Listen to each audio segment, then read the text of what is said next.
What's going on, guys? This is another episode of DWE Radio, the radio that's not on the radio, but we're on YouTube, Twitch, and Spotify. All episodes are available to you. 1 through 16 will be available to you if you go to Spotify. How is everyone doing? Let me try to get the right setup here. There you go. And we're here 2 episodes this week because about the releases that we heard from yesterday that came out. We're going to talk about some things about that. We'll talk about a few of we'll touch on a little SmackDown. I will touch on a little SmackDown for you guys before we get up out of here today. But if you're new here, welcome. I am your host, Miami the Great. I'm here with my co-host, the beautiful Unseen Bleen, Final Boss Baby, 2B's, 1Y, CFO here with me. And how is everyone doing today? If you don't mind, please give us a follow on X. I have the wrong banner going down because we got so many shows. I have Greg's banner going across the You got thing, too many shows. Yeah, we got too many shows, man. But there goes our banner.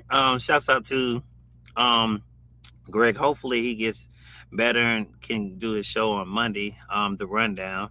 But like I said, if you want to give us a follow, please give us a follow on X. That's Miami the Great 305 on X. And please give our other X page a follow. That's the Talk It Up podcast page.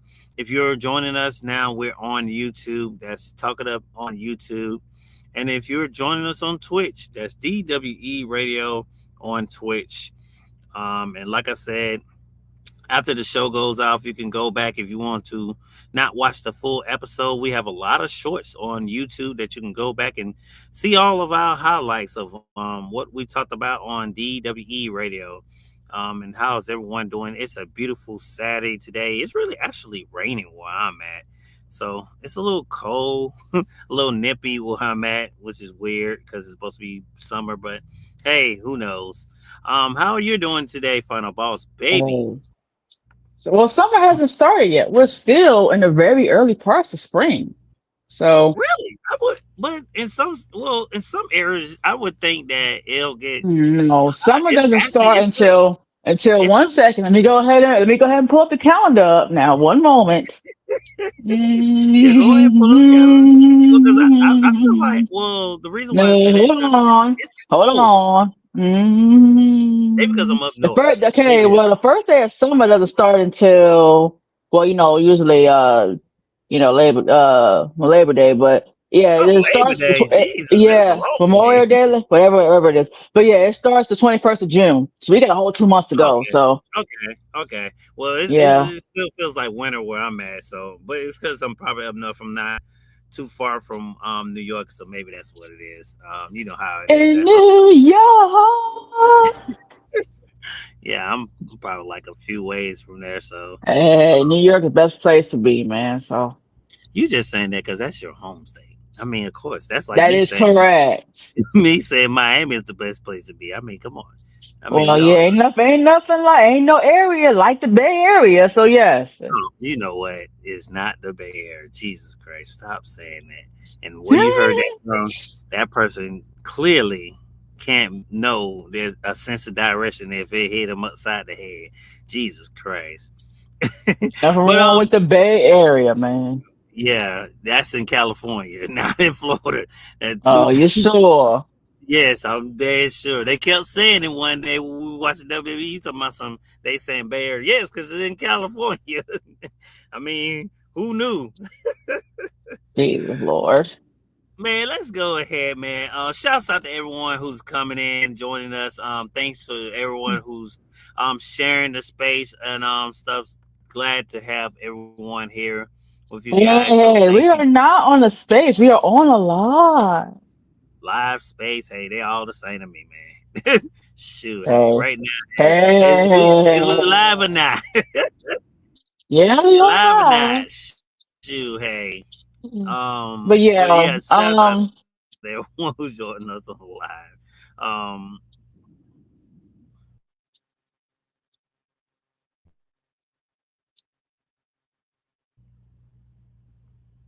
okay, oh, now start off. I That can't what hear was the Miami. episode 17?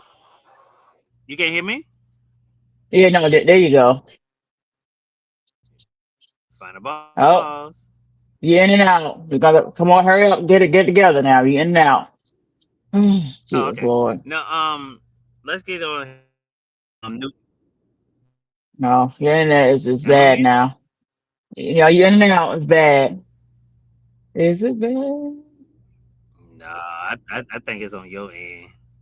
Nope, because I'm on the same internet I'm always on. You're the one that be passing through towns. Nah, I'm sitting still today, so and the Really? mic is Well, moving, so I well, don't know. well, Yep, mine's moving too, and you're still in and out. So, uh, maybe it's on your end. I don't know, but well, I said, well, hopefully if that's the everybody. I case, mean, then with me, so then I my don't know if end somebody. can't. Well, if that's the case, my end can't be fixed. I can't go nowhere. So, so that's not good. Like, I don't know because nobody never comments on if they can hear me. I would yeah, well, wish that's because somebody would everybody's say, scared of "Hey, we you. can hear you," but They're scared of you, man. what the hell is they commented a couple days ago. Because you be going off on people I've been sometimes. nice lately. I've been a good tribal.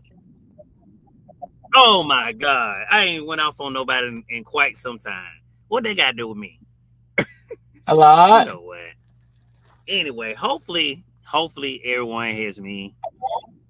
Oh Lord. Anyway, hopefully everyone hears me. Let's go ahead and let's get into it. Yesterday, like I said, we had got a lot of news before SmackDown came on. Some WWE releases, departures, and some WWE callers from NXT final boss that we got yesterday from WWE.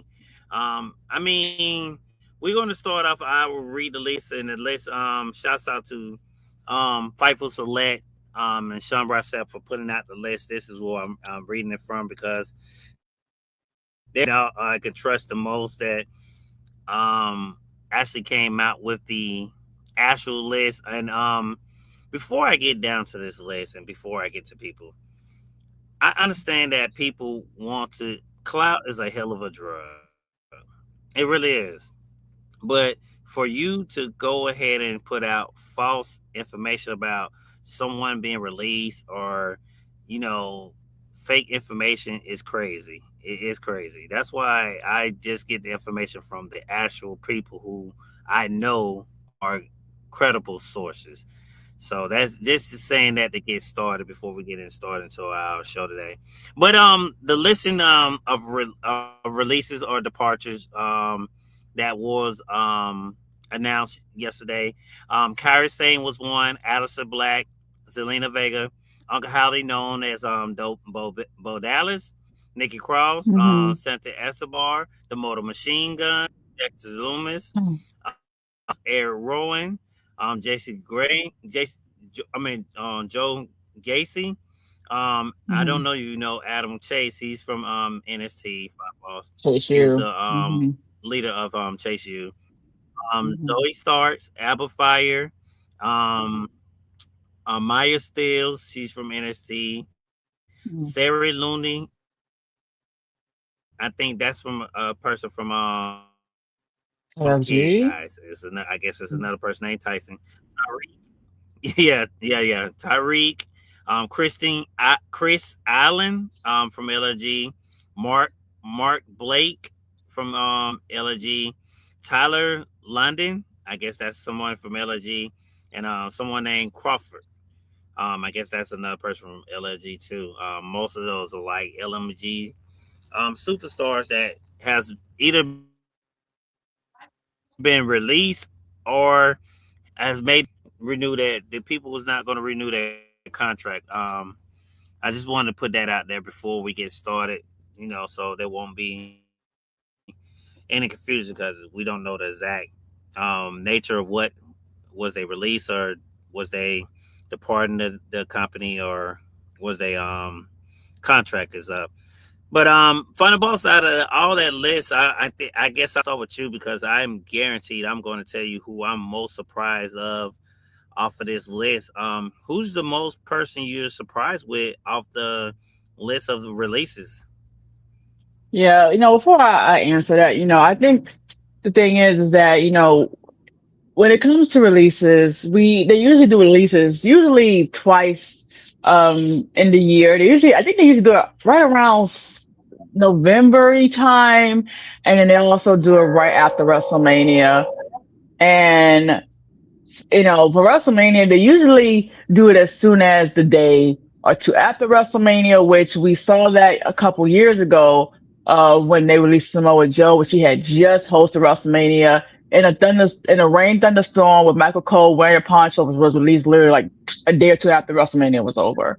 Or they'll do it the same week, or usually the week following. It usually lasts a couple days. Usually will start like on a Friday and like on a Monday or a Tuesday, depending on how many they release. But the thing is that they've been doing this for years.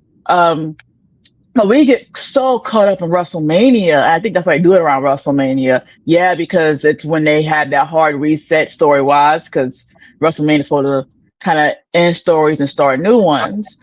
But we get so tired of WrestleMania, it's like we totally forget what's coming days after WrestleMania, and that's the releases, right? Because we've been talking about WrestleMania this whole week. We've been talking about how it was not too much wrestling, a whole lot of commercials. We were talking about our disappointment of night one. We were talking about, the fallout of Pat McAfee's involvement in WWE, and with all that, we kind of forgot what was kind of lingering right around the corner, and that is the releases. And you know, here we are Saturday. Release happens Friday, like they usually do.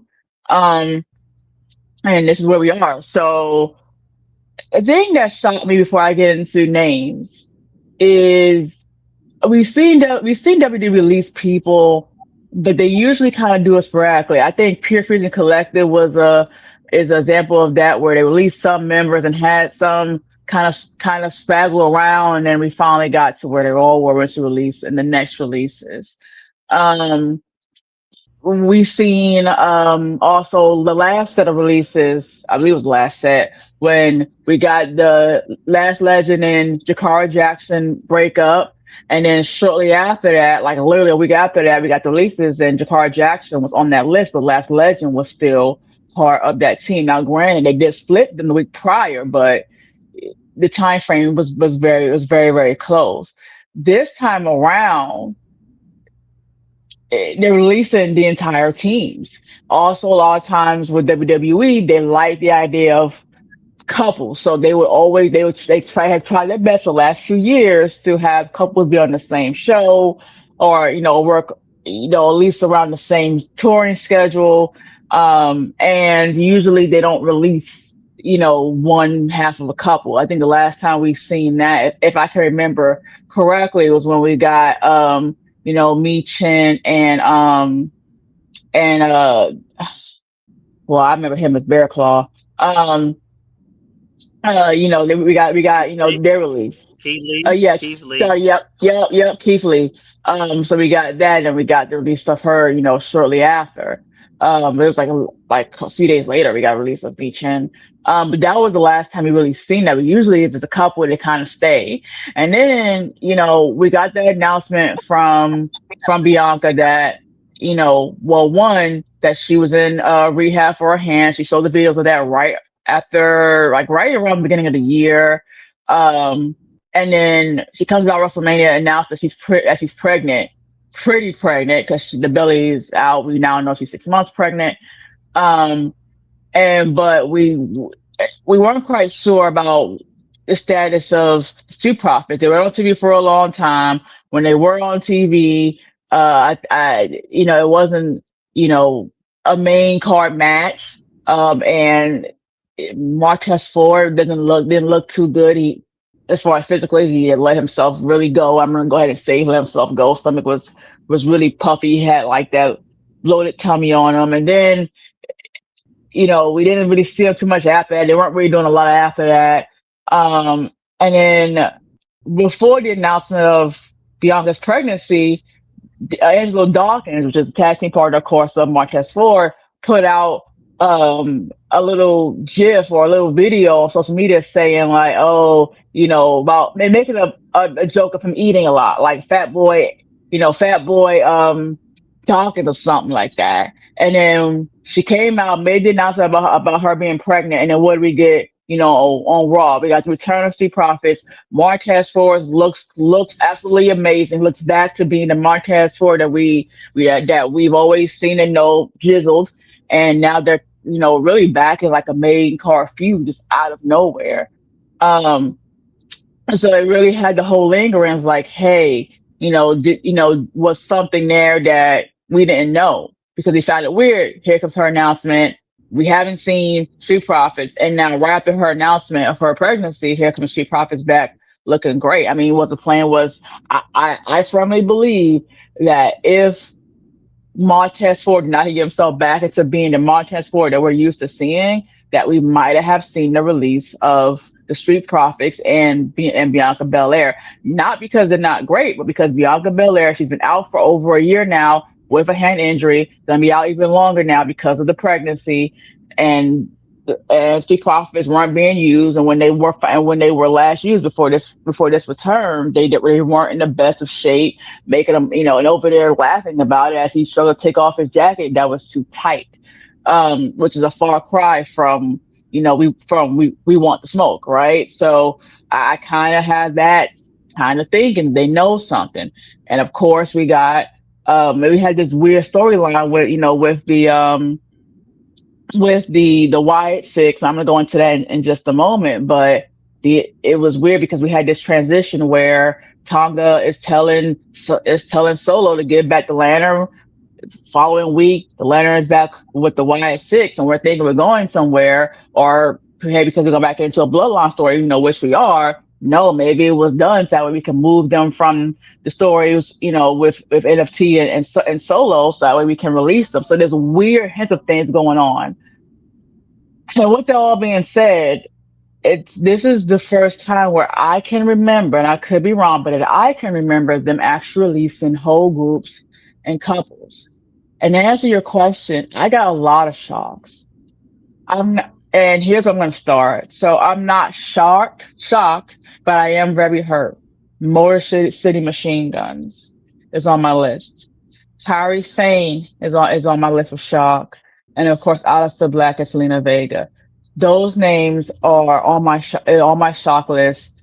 The Wyatt Six, because yeah, we were worried about them for a long time, especially because there was injuries. They were out, they're off TV for a long time. Finally had a return. Kind of directionless. We haven't seen them in matches, especially with the NFT. Um, and now they released the whole group. Um, Now when we talk about Motor City Machine Guns, man, like the guns in Miami know that I'm a big fan of the guns. I know the guns from when they were in TNA original tag team, X Division. They were still going by the guns. They look exactly the same. My favorite two being Alex Shelley.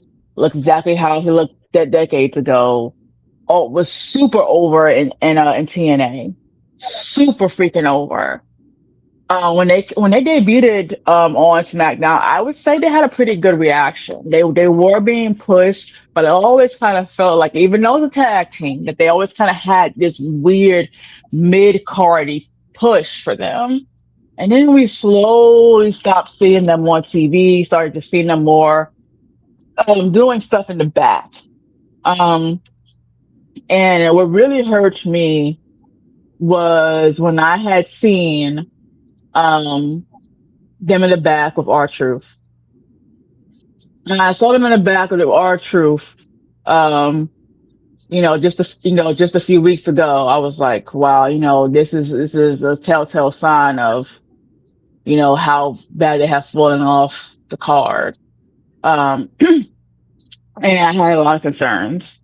And I would think, hey, maybe we're going to get some more out of them because the Usos are kind of moving away from doing tag team stuff into a storyline with Roman. So I'm like, well, there's an open slot right there. Profits are back. Yes, they're on SmackDown. I mean, on Raw, but hey, profits are back. Um, so we can start building up this tag team division again. And then we got this. For me, it was shocking. They weren't there for long. I don't know how long they've been. I think they've been there maybe for a year, maybe less. Um, but I'm shocked. I'm hurt. I would assume they go back to TNA. I know TNA likes to have a lot of past WWE stars. A lot of our favorites are over there now. Um, and of course, I remember them from TNA. So that really shocked me. Another one that shocked me is, of course, Aleister Black and Zelina Vega, and that story with them, it just kind of goes on. Like I remember Vega as being Rosita in TNA. A lot of people don't know that. Um, Aleister Black was a heavy Triple H guy back during the Black and Gold era of NXT. Um, and then he came to the main roster and kind of lost his footing. Was gone, went to AEW. We thought, well, we'll have something really good with the House of Black. He was now known as Malachi Black, but then he last year expressed his frustrations with the booking of AEW, which we have heard stories like that with, of course, with Rusev, and then Rusev came back, and look at where he is now. Same thing with Andrade, and Andrade went back. But we heard that from Aleister Black. He came back, looked great during his return onto SmackDown. He had his original entrance that I loved that he had in NXT, still going on the Aleister Black. And then we started to see the shift, right? He had some really good matches. We started to see the shift in him because he started wearing them glasses again and kind of being that weird, rumbly guy in the back. And that's something he was doing before he went to AEW. And I was kind of was concerned. And then we got optimistic because what happened? They paired him up with Zelina Vega, gave Zelina Vega a brand new refresh, had to come out with the snakes and everything. Well, and vignettes in the back. And that's how they were saying they were finally together. They were finally going to be that on-screen duo that we've been wanting them to be forever now. Um, and he had really good matches with Damien, with the Fire. We seen, you know, the initial when him and Vega joined forces. He had that really good ambulance match with Damian Priest, and I really thought, they were going somewhere. Of course, before that, Zelina Vega was doing her own thing. She was the United States champion finally, so she was doing her own thing. So they did give her a title, gave her a push, and then now we got them as a couple, as a duo. Then we also heard ramblings, that it was reported that initially that Aleister Black and Zelina Vega were going to be a part of the Randy Orton storyline. That the whole idea was going to be you have Aleister Black and Zelina Vega in the back, kind of convincing Randy Orton to listen to the voices in his head and kind of release and be the old um, 2009 Legend Killer RKO Randy Orton. That was what was the reported story, and we seen the truths of that report somewhat because we did see interactions between Aleister Black and Randy Orton backstage, and then they kind of pivoted and went to the Pat McAfee, segment. We have some stuff about that. We'll talk about news wise when it comes to that. Um, so we're like, okay, so there was some plans with them, but then it was dropped. Didn't really see them, and now they're both released. And Aleister Black, he came last year on the 24th of April last year, and I think it was the 24th or 23rd of last year, and now here we are, exactly pretty much 1 year later to the T. He's gone. Not only is he's gone, but he's gone with his real life wife, Zelina Vega. I mean, and then where do we go from here? Lena Vega, she was in TNA years ago. Maybe she can go back. Aleister Black was in AEW, so and then didn't like the booking there, so I doubt going back there would be something that's good for him. Maybe going back to the couple might be better. I don't know. Um, but I can, I mean, no, but I kind of feel for, well, I want to kind of, I do feel for both of them to get released as a couple at the same time. And then my last biggest one, before I go to you, Miami, is of course Kyrie Sane. Kyrie Sane, I asked her, like, Kyrie Sane, Kyrie Sane. Like, yes, couldn't believe it. Kyrie Sane, we know her from, of course, being part of NXT. Definitely one of NXT favorites. Remember her having the pirate gimmick, Ahoy, and she recently brought that back. She started playing that old Ahoy music recently, coming back. She had a really, really, really, really good storyline with her, Oscar, and Io Sky, and I guess Rhea, in the mix. And we assumed that they were still going to go on with that. We thought the direction they were going was Kyrie was going to turn on Oscar and join Io Sky. We thought that's where they were going. We assumed that's still where they were going. Um, I I guess not. And I get it. The language barrier could be an issue, but Kyrie Sane has been a very good competitor, and I thought the storyline was very interesting. It's been really interesting with her since the start of that storyline.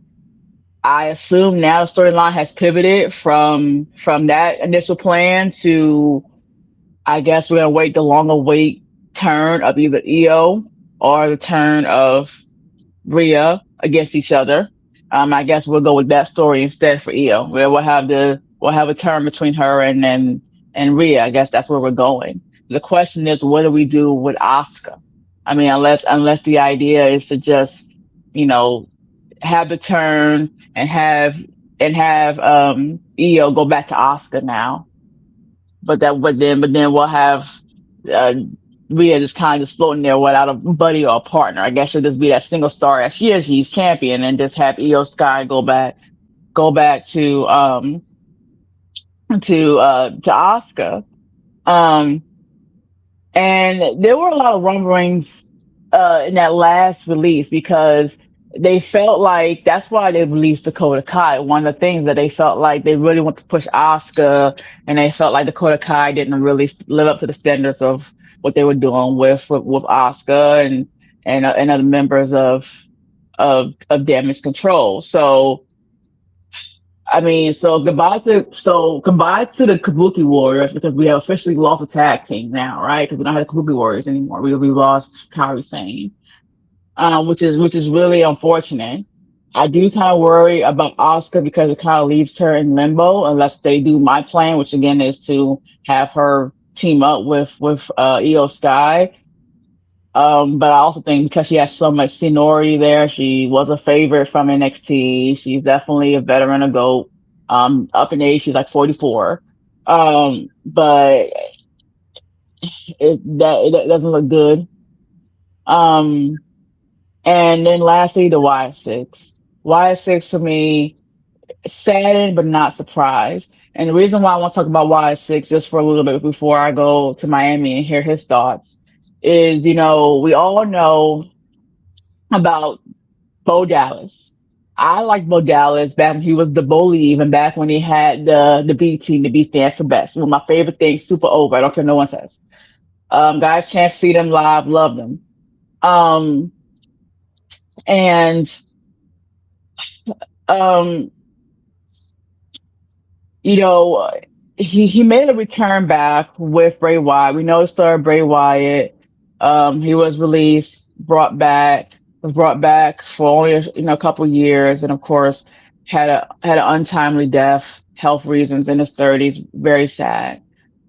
Um, and Uncle Howdy, we saw that character was starting to come around right before Bray Wyatt's death, and we had a lot of thoughts about who it could be, and we later learned that it was indeed Bo Dallas. And when they decided to bring Bo Dallas back as Uncle Howdy, we started off by hearing rumblings of Bo Dallas saying that, and he put a lot of different little like creepy clips he put on YouTube, and I watched those clips. And they were with the circle, with the red circle and the fireflies. They were creepy and cool. It was everything that we wanted to see, but we weren't quite sure they were actually going to come back. And then eventually we did get, the return of the Wide Six. We all remember when it came back to Raw, I had this really cool angle where they pretty much killed everybody backstage, and James was out there still eating for some reason. It looked really great. We all admired the work of Nikki Cross, who had her own kind of misdirections. In NXT, what was Nikki Cross did things with Eric Young. She was over at that time, but was kind of dancing that fine line. She decided that she wanted to be superhero. It got over for her. I wasn't really a fan, and she kind of went away. I think she was going to doing schooling during that time as well. Came back with the Wyatt Six, did very very great. Probably had one of my favorite characters out of the Wyatt Six, to be honest. Um, but they kind of been misdirect, and then the injuries happened on TV. They came back, it came back to a pretty good reception, but also kind of was directionless. They still were having matches. They were having matches against uh MFT. We had the really, I thought was a good storyline. It just wasn't executed correctly. With the lantern. We all know about Bray Wyatt's lantern. He was carrying the lantern since the old rocking chair days of Bray Wyatt, and the whole idea, and it should have been more sentimental, was it is the power of Bray Wyatt, who is no longer with us, and it's with Bo Dallas, his real brother, who had expressed in the documentary, and of course in the vignettes, about how he knew the stories that Bray Wyatt wanted to tell, that there was things that he had wrote down in books that he wanted to do with the story with them too. And the whole goal was to finally have them two work side by side. And right when we were there, he unfortunately passed. And yeah, for some reason, the execution of the lantern didn't come off as it should. It should have been more sentimental. Um, and it was supposed to be, I would think, very close to what we got with the Undertaker and the Urn. Everybody knew that the Urn had Undertaker's power, and without it, he didn't have the power. And I would think it's supposed to be the same thing with the Wyatts, but it just wasn't executed to be proper. And then they kind of like dislodged it by saying, by having Tonga tell Soul Sequoia, "Hey, just get the lantern back," and that was the end. That was kind of in the story, where it could have been so much more and so much deeper, and we kind of didn't cash in on that. Um, and Eric Rowan of the group, we know him from the Wyatts, poor guy, because we don't have Bray anymore. We lost Brody Lee, as well, untimely due to health conditions. Last time we saw Brody Lee, he had a match with Cody Rhodes, great match, loved that match, watched AEW a lot during that time. Um, and so he's lost two members of his stable. I'm just talking about Eric Rowan here. Eric Rowan was part of one of my favorite groups. It was a, I call it the revamp of the Wyatts, where we got Eric Rowan and Brody Lee, and they were the Bludgeon Brothers, the guys that had the long coats and the hammer. I got to see them live. It was awesome. Um, and kind of really been scattered since then. He was doing things with tarantulas, which Miami loves. He loves Eric Roman with the spiders. That's like his favorite thing. Um, but but he's kind of hasn't had that real good singles push though. He also did things. He also did something with. Remember, he was part of the whole thing with Daniel Bryan. Remember, he had the the society, right? Remember that when he had like the cardboard belt and everything? Like, remember that? Everyone was part of that. Um, and to see that he's also been released too, knowing that he experienced, the death of his partners in WWE, two of them is heartbreaking, especially for someone also like Bo Dallas, who was trying to live through this time period, his hard time, and trying to also carry on what Bray Wyatt wanted to do with the character work, and that was his goal, and that's what he wanted to do. And I think he got to do a lot of that, but we never know if he fully got a chance to do that, and to let him go with all that happening to me it's sad. It's saddening. I know it's business, but I know it must hurt him, and it must really make him pretty frustrated that he gave himself back to a company who let his brother go, and his brother came back. Unfortunately, passed away, and then they brought him back, and he did it because hey, he thought that WWE was just trying to let him honor his brother because they loved Bray Wyatt, which they did do that, but at the end of the day, they still let him go and then didn't book it to be what it really could have been story wise. Um, on that note, I mean, it is sad. I don't know what we do with the Wyatt Six. Um, I don't Nikki Cross, man. I don't know. She kind of had this weird look to her. She's kind of has this off-hingy character. She's not your typical looking female star. A little bit on the shorter side, a little bit on the sluggish side. Kind of has had the accent. Um, and so she's best fit in the characters that she was, and she gets them over. But I don't know. Maybe she goes to TNA. Um, Eric Rowan. I mean, he can go anywhere he wants to go. He has that great look to him still. Same thing with Bo Dallas. I mean, we've seen Bo Dallas do single stuff, and some people find it cringy. Remember the Bo Leave? I like this. Some people didn't like it. It wasn't for everyone. Um, and I don't see him carrying on the Uncle Howdy without having the right members, to the group. So, it is tough. But I would say to answer your question, finally, after rambling, my biggest shock for me was Kyrie Sane. I would have never thought they would have released Kyrie Sane, especially that she was in, I would consider to be a main card female storyline, Miami. Yeah, I, I, I was so shocked about releases, but I knew it was coming. It's something that I don't try to think about because I know how it feels to be released from your job. And this is something that's why I started off before we start off the topic, I was saying that you had some people putting out false information about people being released because you thought Chelsea Green was gone. And I was like, no, no, that's not real. So it was things like that. And I was like, I don't wish people would do that, but I kind of understand why so many wrestlers Um, I are on didn't see edge. this. I Oh, you didn't didn't see see? the show. I mean, I didn't see the one about Chelsea Green. That didn't come on. That didn't come on my feed. But yeah, Elba Fire also. And I'm gonna say this and let you go back. Elba Fire Mhm. was also. She wasn't a shock, but I was kind of shocked just because she was the last person left of the her service. Because we know Piper Niven is dealing with a serious injury. We believe it could be a career-ending injury, neck injury. We know Chelsea Green is injured, but they were still managed to put her on TV with the help of Alba Fire. Now that I have Alba Fire, out, her service is gone.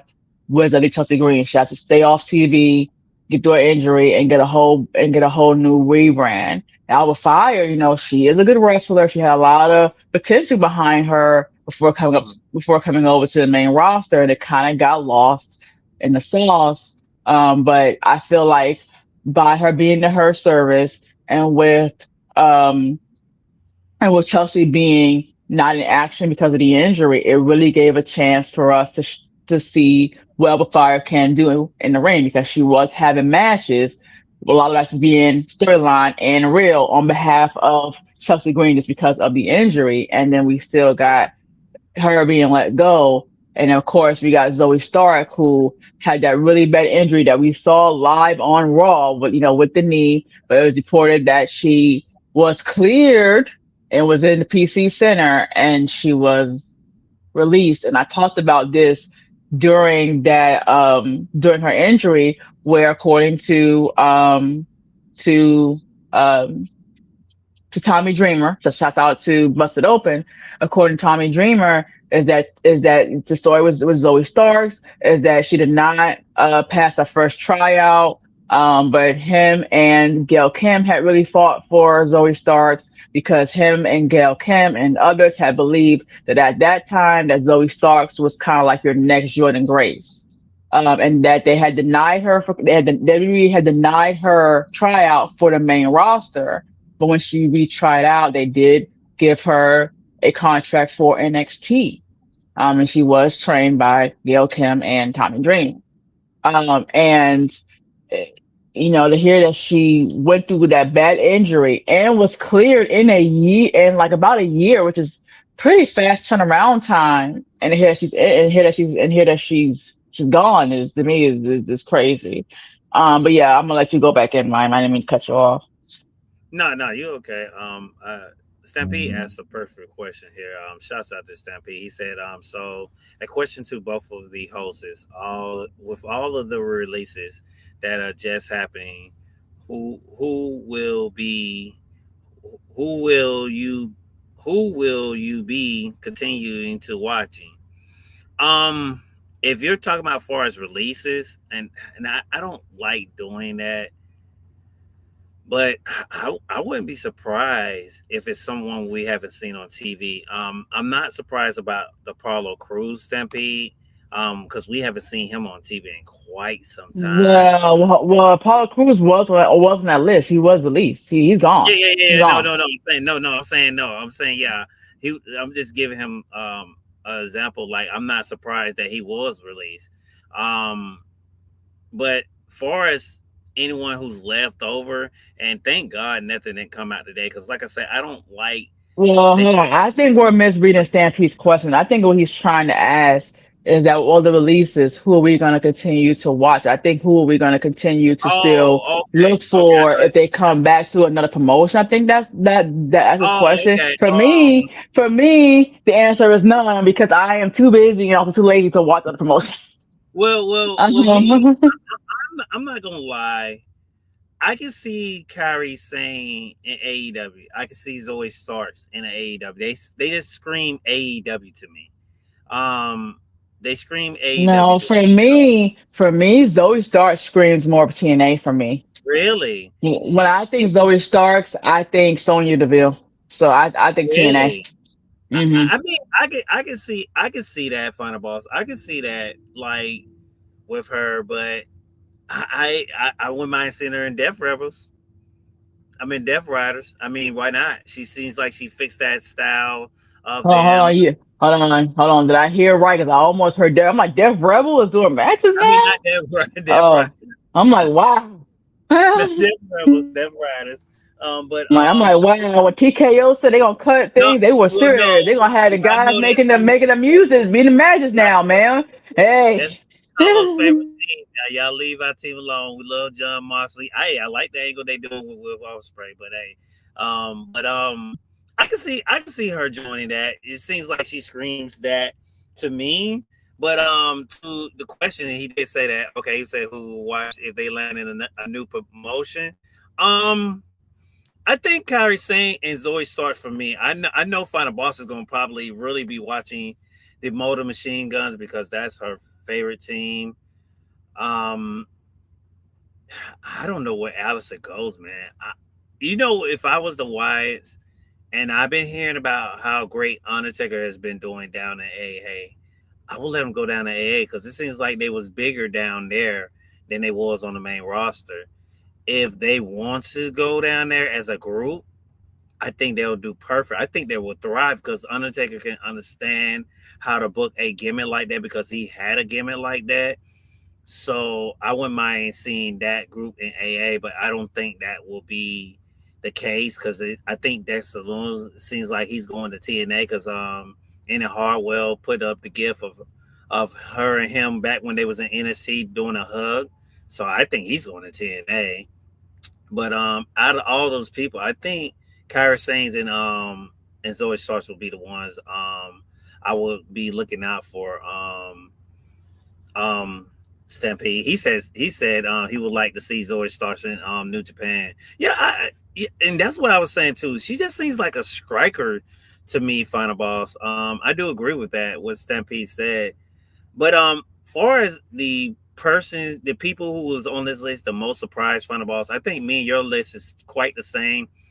I was on the phone, me, Greg, and Reggie, and it was happening because I just called him for a few minutes, and soon as I was about to hang up, Reggie said, "Hey, so and so has been released," and I was like, "Who?"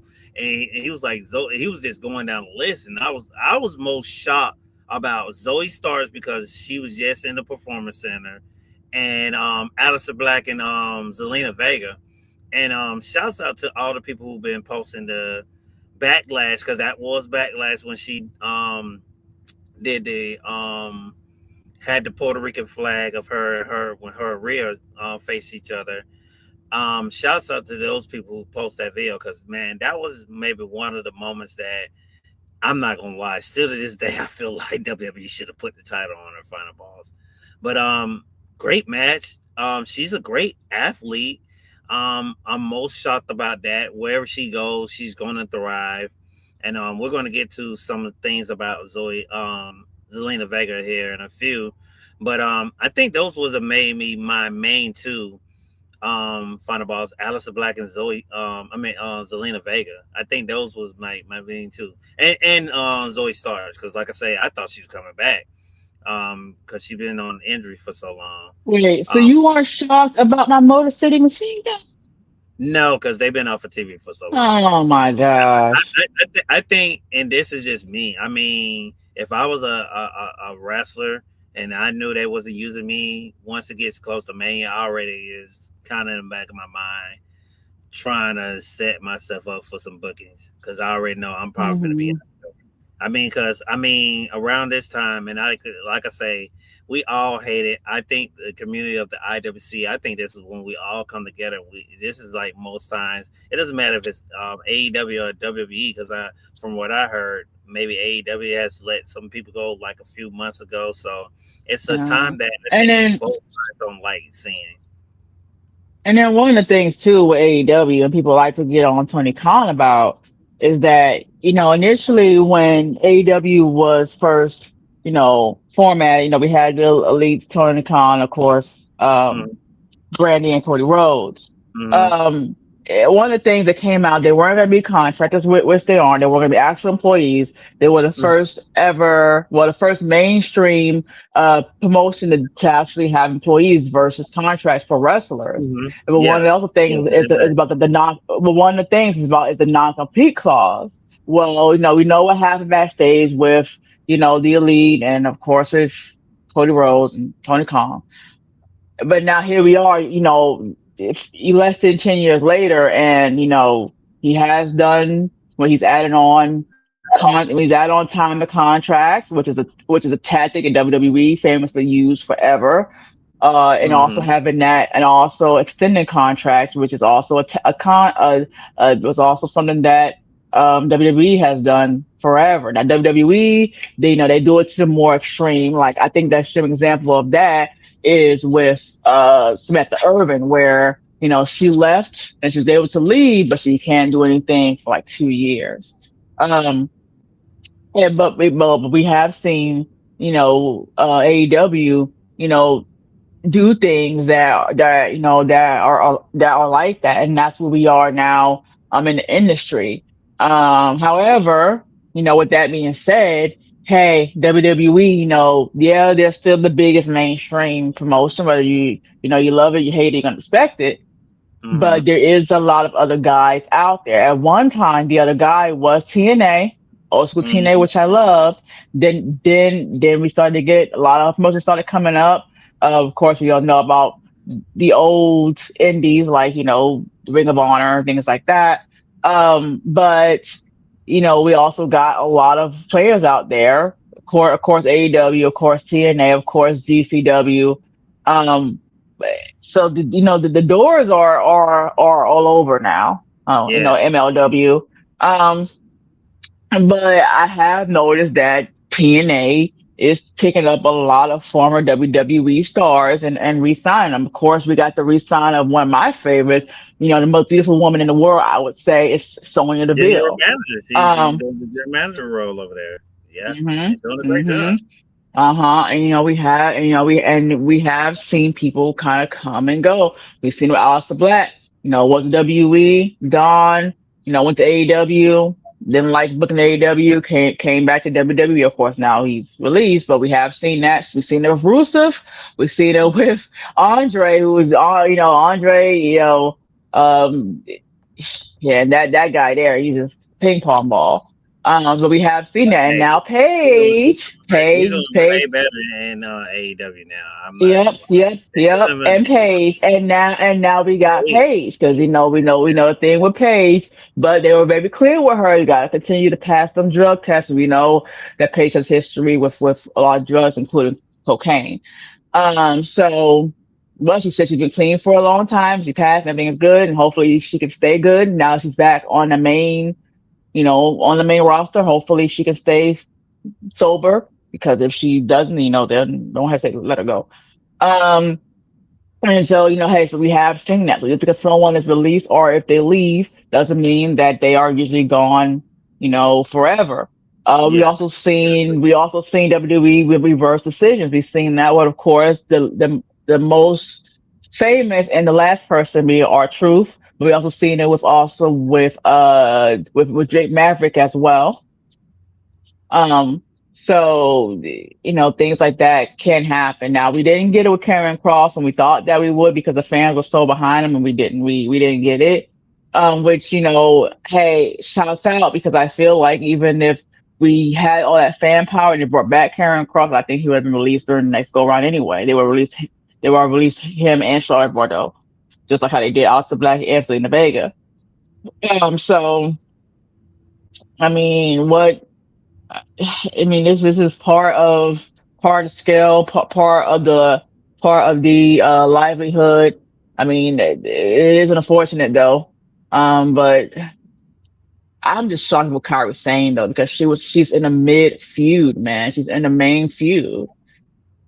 Like to me, it's crazy to me. Like that they would just drop that, and now I guess gonna move to just having, hey, you hey, know, and just having EO Sky move back into, just go back and having EO Sky, I guess, again, turn on Rhea Ripley and then go to Oscar. That's the only way you can fix that. If not, the Oscar doesn't have a story anymore at all. uh, I mean, hey, we seen a hard reset on Monday Raw. We talked about that earlier this week, and Hmm.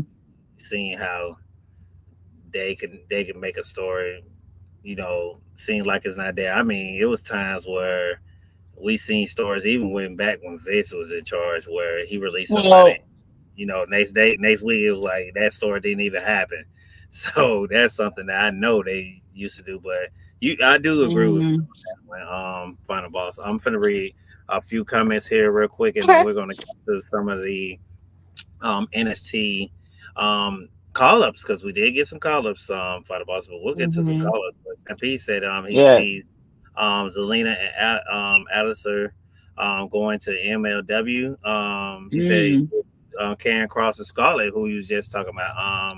I would like that. I think someone else. I did see someone else say that. I think it was a wrestler, if I'm not mistaken, said the same thing too. Where it's like, hey, this is money. Like, hey, do this match. And I can see that happening. MLW is another company that's too getting a lot of um, seems like WWE superstars my too. poor Because guns. My poor I Motor think I think City. I think they go to TNA, Final Boss. Because look, EC3 Yeah. is back. EC3 is back. I mean, they're bringing back the nostalgia. I think Abyss, if I'm saying his name correct, Final Abyss. Boss. Yep. Abyss. He's Abyss. he's back because you didn't Yeah, know nothing about that guy. I know how much you love him. hmm I was like, hey, Yeah, I look, love this. this is bad. You like, whoa, you like, do I need to start back watching TNA? I was like, hey, Yeah. they bring back a lot of nostalgia act. I'm surprised they haven't Yeah, gave. Abyss is a TNA original. So, Exactly. Yeah, they're bringing a lot of those originals back. So that's why usually uh, when I see them, I try to uh, tag you in their hair. Sometimes we see our Uncle Bully Ray sometimes pull up. And, I mean, we know the history with Bully Ray and TNA. I mean, you talking about a TNA hmm original. That I hmm mean, let's start there. can't get no original than that. I mean, hell, I'm surprised they ain't got Kurt Angle yet. So I mean, that's one back when I used to watch it too. But yeah, I would like to see that too. Stampede, that would be pretty nice. He said he sees Nikki Cross. She will be another great fit for MLW. Hey, Her where husband. is and this is something I don't know if you know the answer. Where is Eric Young at right now? Is he back in TNA or like where's Eric No, Young? he's still with TNA. He's with Okay, TNA. well then he could well then yeah, it'd be great to have Cross and we're talking about and hey, and this is one thing I want to say. Hey, WWE needs to do better with these names of these here's talent because a lot of people got the same names. We got Karrion Cross, we had Nikki Oh Lord, Cross, hold sound like hold business. on. We had to move the Crossroads, then we got Braun Breaker, Braun Strowman, Bronson Oh, Reed, Ethan Page, Page. So I'm just like, it's well, just, come on, guys. The first name will make you know that it's a different person. well, I some know people who Nikki go by the last Cross is. name because look at John Cena. We call him what? Cena. Well, I mean, do we know any other Cenas? No, I don't know one. No. I mean, I think that's us as fans. We call people by their last name because and I know why because I don't know if they still doing it in school because I've been out of school for so long. But they used to call you by your last name. Remember, your teachers used to call your last name and then say answer. So there's that. I think that's why we do it. I don't know if that's something they still do to this day, but I think that's why we do it. But he was saying that he sees Nikki Cross going to MLW. He says her husband is signed in MLW. I did not know that. And he said he sees a feud with Nikki Cross and Sashi. She's a MLW Women's World Featherweight Champion. So, and I think I did see her with that title stampede. And she's been doing some great things. Online. I see a few clips here and there of her. So I mean, if Nikki Cross does go back, I can see her maybe going over there if she wants to continue doing it. I think she's still in school. I think she is practicing on being a lawyer. So hey, who knows? She probably has a future in doing that. She Yeah. probably doesn't Well, need it. no, she graduated. Is it not lawyer? What is it? She graduated. Yeah, Okay. I thought she was still in school. she Okay, so hey, graduated. No, she she might graduated. start doing firm.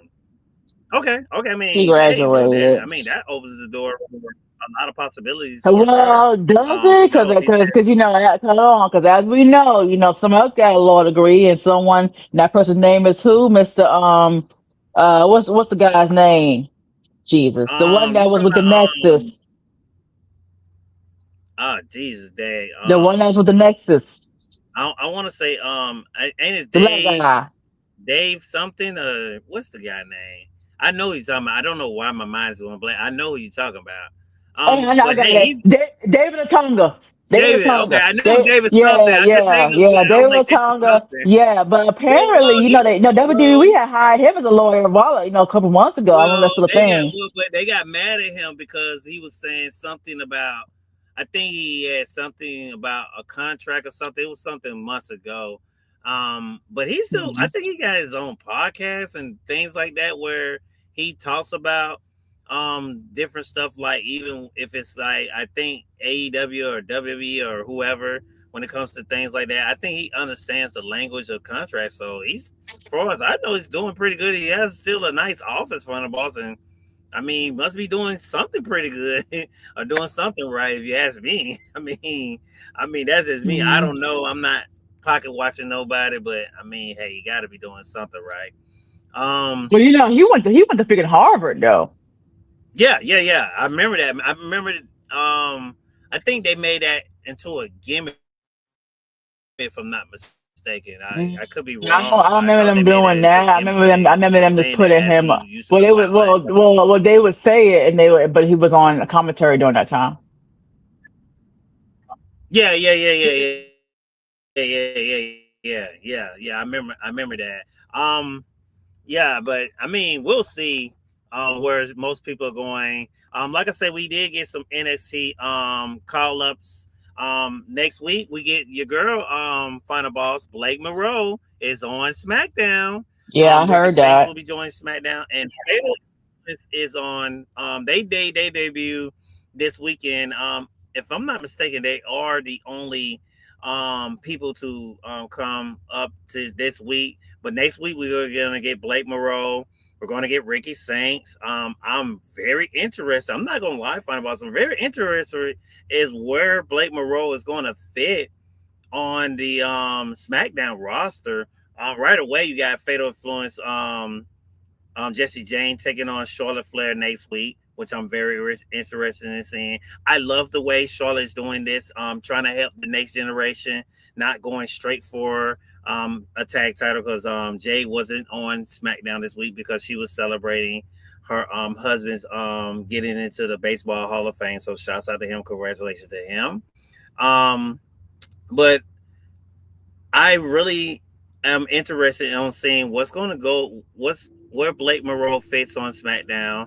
Ricky Saints, we all know he used to be in AEW. He's a great friend of Cody Rhodes. With this, would he baby if Cody does want to turn heel or want to go heel? Would he be? Will Ricky Saints be one of the people that will be one of his henchmen or on his side to start his fashion? That's really interesting. I want to see when it comes to Ricky Saints, too, for SmackDown. I like the way they did introduce Fatal Influence. They came out straight for the tag team division, and turn around came out for the Rhea Ripley. So that's why I like Trio so much. I can't wait. I'm hoping to God, and this is why I was saying I hope they don't break up B Fabs and Me Chance and Jay's group because they are a trio too, and you can really do something with both of these trios. I mean, you could have two trios on SmackDown and really build that story with two groups on the team. On the SmackDown. So that's something that I'm hoping they would do here down the line. It'll be very interesting to see what they do with Fatal Influence, like right away, like how they did with Sol Ruka, which we did talk about early this week.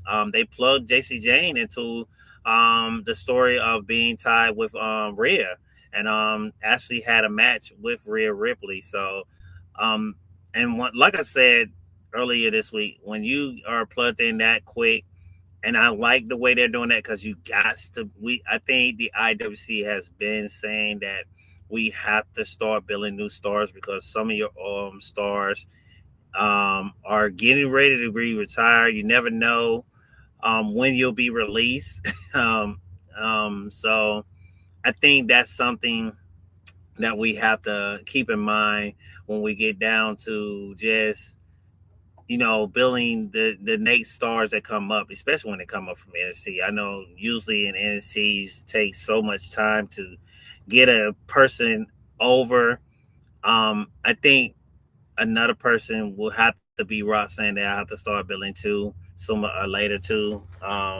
She didn't come up with this group, but she did. She has been on the main roster for a while, and you don't want these new people to come up and pass her. I can't wait to see what Blake is going to do. I'm not gonna lie. I would not be surprised if they put her and Tiffany as a tag team. Or her and Tiffany starts a group. Um, you might can see that. Maybe you'll see her and Tiffany be rivals. That's something I think I would love to see. I think Tiffany and her would maybe have some good um, in ring competition. Maybe I'm just hoping that's like maybe they can create some good magic and bring the best out of each other. Um, if I wanted to think about someone else, maybe her and Corey J, James. I mean Corey J, Corey Kelsey James, could maybe do some battles together. Oh, Blake, thank you. Oh, I did not know that. Well, hey, why not that match? I had a feud on Stardom. I was thinking that too for some reason on Stampede because I was thinking like, man, Blake and Jillian would probably go crazy, and I did not know they had a match on Stardom. So I I mean, why not run it back on TV? Usually they do stuff like that. Um, I can. I mean, hey, they already had that experience with each other, so who knows? Seeing that on the main roster, will probably be pretty cool. Um, I can see maybe Blake and Charlotte maybe tying up. I'm pretty sure they're gonna mix Alexa Bliss and a few of these feuds with some of these young ladies, especially when it comes to Fatal Influence that was featured on SmackDown this week. Like I say, they was the only ones that was featured, and like I say, we would get Blake Monroe and Ricky Saints next, and I love Blake Monroe, her, and I think it was Vanity. I think that's the name of the group. I could be saying it wrong. Of down there in NXT, man, those guys. I mean, man, they seem like they got it already, and they just came from Evolve, and it's like they're moving quick. Um, I would not be surprised we see them next year because they are really developing quick. I think that could help that tag team division because you do need some tag teams to help this tag team division to freshen it up. Right now, I didn't see no tag teams from NXT come up so far. Like Final Ball said, we did get Street Profits back, so that does add some new people. But I do think in NXT we do need some of those. Once they call them up, man, you got to do something with them. Frasium, man, I'm so worried about them too. I know somebody was asking. I think me and Final Boss was saying who could we be worried about? And I think Frasham, and they're such a great tag team. I would like to see them do something, maybe even freshen their stuff up. I think they got something going on down there at AA, if I'm not mistaken. But Ricky Sinks is definitely something I want to see where we're gonna go next when it comes to Ricky. Um, we know his relationship with Jade. We know his relationship with CM Punk. They're putting CM Punk on SmackDown, so maybe that's why they're putting CM Punk on SmackDown. We know him and CM Punk have some history because they used to know each other back in AEW. Ricky Saints has, like I say, once again, a relationship with Cody. So you could do I maybe don't some. hear anything though. Can you hear You me? hear me? Yeah, I can hear you. Can you hear me? I don't think she hears me. I think it's on your end, I Final don't hear Boss. Go ahead. nothing. I can hear you, Final Boss. Let me put this. She might got to go back out and come back in. But like I was saying, that it'd be great to see where we go with two on that next. I don't know if it's her headphones, maybe. I know she went out and came back in. Hold on, let me see. Hopefully she hears me. Can you Okay, hear there me we this? go. Hello. Yes, I'm here now. But hold on. But yes, I can hear you now. But yeah, I was just landing my plane about Blake and Ricky Final Boss about. I was just telling everyone what I think I would suspect of them next week. I was um according to Stampede, Blake Monroe and Jillian's actually had some history together back in Stardom. So and I was just naming some people that she could be facing when she comes up to the main roster. I was thinking maybe her and Tiffany could be maybe great opponents together. Who knows? Or maybe team up together. We'll have to see. But other than that, I know you love Blake Monroe. You got any thoughts about her coming to SmackDown or not? I don't think Final Boss is me. You there, Final Boss? Maybe she had to step away. We'll get to the next topic. We'll see if we can get her back. Maybe she had to step away real quick, and I'll probably ask her back the question again once we come back. But let's get to our next topic. Hopefully, Final Boss hears me. If not, let me see. I hope I hear myself. Let me see. I hit myself twice, y'all, because I want to make sure maybe it could be my internet. Let me make sure I don't want to.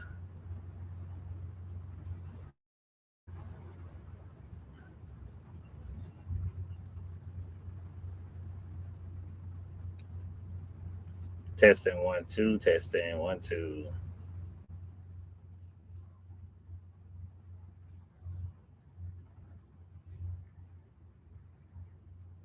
Testing, testing, testing. I think it's me. Hold on, me. Testing one, two. Oh no. One, two. Okay, it's her end. Okay, I was just making sure. Um, I guess it's your end, Final Boss, because I hear myself on the thing. Sorry for the echo, y'all. But let's get to the next topic. We'll try to get Final Boss back here. Probably some technical difficulties on her end, maybe. But because it is raining in the area, probably out there where she's at, because I know it's probably not too far from where I'm at. So she's like a couple states down, so it probably is that way too. But Tiffany has became the new WWE Women's United States Champion, which I kind of figured. She speaking of Jillian, she has actually beat Jillian yesterday. It was a pretty decent match. Yesterday SmackDown was, you can kind of tell they're trying to go to a fresh start. I think they need to go back down to 2 hours. I think 3 hours is just too long for SmackDown. It did seem like they was trying to stretch it out and make it be a decent show, which I can give them credit for that, but it wasn't still there. It wasn't like Monday. And I think they needed to just go back to 2 hours on both shows. I know the reason why they're probably doing 3 hours because they feel like they're trying to give people more time on camera. But I think they need to start writing the stories more where if it is backstage or um, promo wise or whatever wise, I think using the time correctly is one main thing they did need to do. But I did like right after when Tiffany won the title. Soon as she won it, we went to commercial and we came back and they was doing an interview with her. She was still on the like ramp part and they was asking her, how it feels to be the women's United States champion and stuff and all that. And next thing you know, you hear Paige and Brie Bella's music hit. And I was like, that's really interesting. And it makes me wonder is when Nikki comes back, is she going to be going for the United States title? Because I was thinking that she was going to probably go for a main card title, but I think her and AJ Lee are going to try to become those Grand Slam champions. I know um, Bailey is one. I know Becky's one. She's a Grand Slam champion. Charlotte's one. So, and if I'm not mistaken, um, and I think Naomi could be one too. I could be mistaken. I think she's won all of them. No, I think she hasn't won the United States in the IC, but I think she's like the OG um, Grand Slam, if I'm not mistaken. Um, Now they have the United States and the IC one. I don't know how they count that, but like I said, I want to see what's going to be next for Tiffany. It's very interesting. Like I said, they brought out Paige and Bree in this segment, so I don't know if that's going to be something where they're going to try to do a match, or is they going to try to have her join? Okay, I'm back from now, and yes, I heard everything you said. I am busy. I'm not just in the bed knocking it back, boom, all day. Now, hold on. Hmm. I'm not. Hey, some people I be know just you at would, home ma'am. I knocking was it waiting for back. your turn. Some people just be around there knocking it back and Oh, knocking it back, boom, all the goddamn time, and don't ever do nothing, man. I can't do oh that, man. boy. Uh, For real. But to Great answer your question listen, man. about yes, knock it back, But no, boom. I'm I gonna was just getting my thoughts about Tiffany. yeah, yeah. I heard everything. I heard everything. But go ahead. Oh Lord. But yeah, and I No, also I heard was your just question giving my thoughts about about Blake. Tiffany. You want to go back to Blake real quick, and Yeah, then yeah, we'll yeah, yeah, yeah. I heard your okay, question we'll go about to Blake. Blake, We'll go if you and want you know to talk about what? I Tiffany. was Go super ahead. excited to have Blake come to WWE, and we all know she really wanted to come to WWE. We also know that she took a pay cut because she wanted to have a chance to be in the biggest mainstream promotion for professional wrestling, which is WWE. And she was in NXT for a long time. I won't say a long time, but I feel like a little bit longer than what she needed to be because I think she did so great.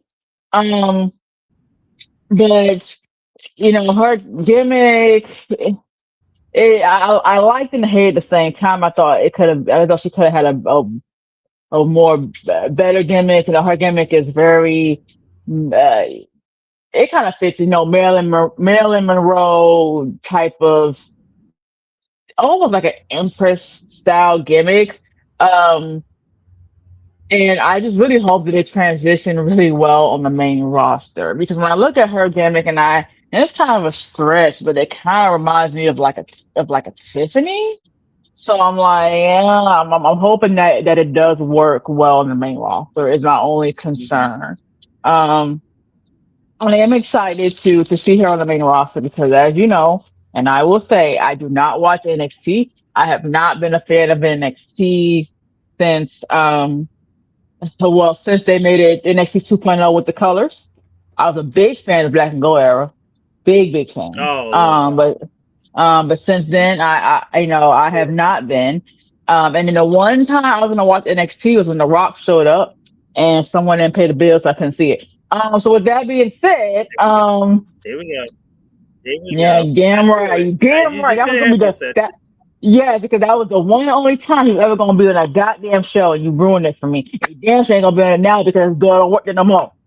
God damn it. Oh Um, yeah. Better be happy if the man can come back. Shoot. well, if you want to, well, hey, Go ahead. they over there let people go to find enough money to pay him, I guess. So there's that. They Yeah, I don't need mean, either more. that are they I using keep that telling you, I money, don't are they wrong using that hanging money out to his neck. pay? They using that money to pay goddamn Yachty, man. It's crazy. Uh, Oh Lord, we're gonna get to that here a little later. Don't worry. Just hold those uh, thoughts. Hold those thoughts. Hold those thoughts. We're gonna get to your yada. We know you wanted to get to it. Hold your thoughts. Go ahead.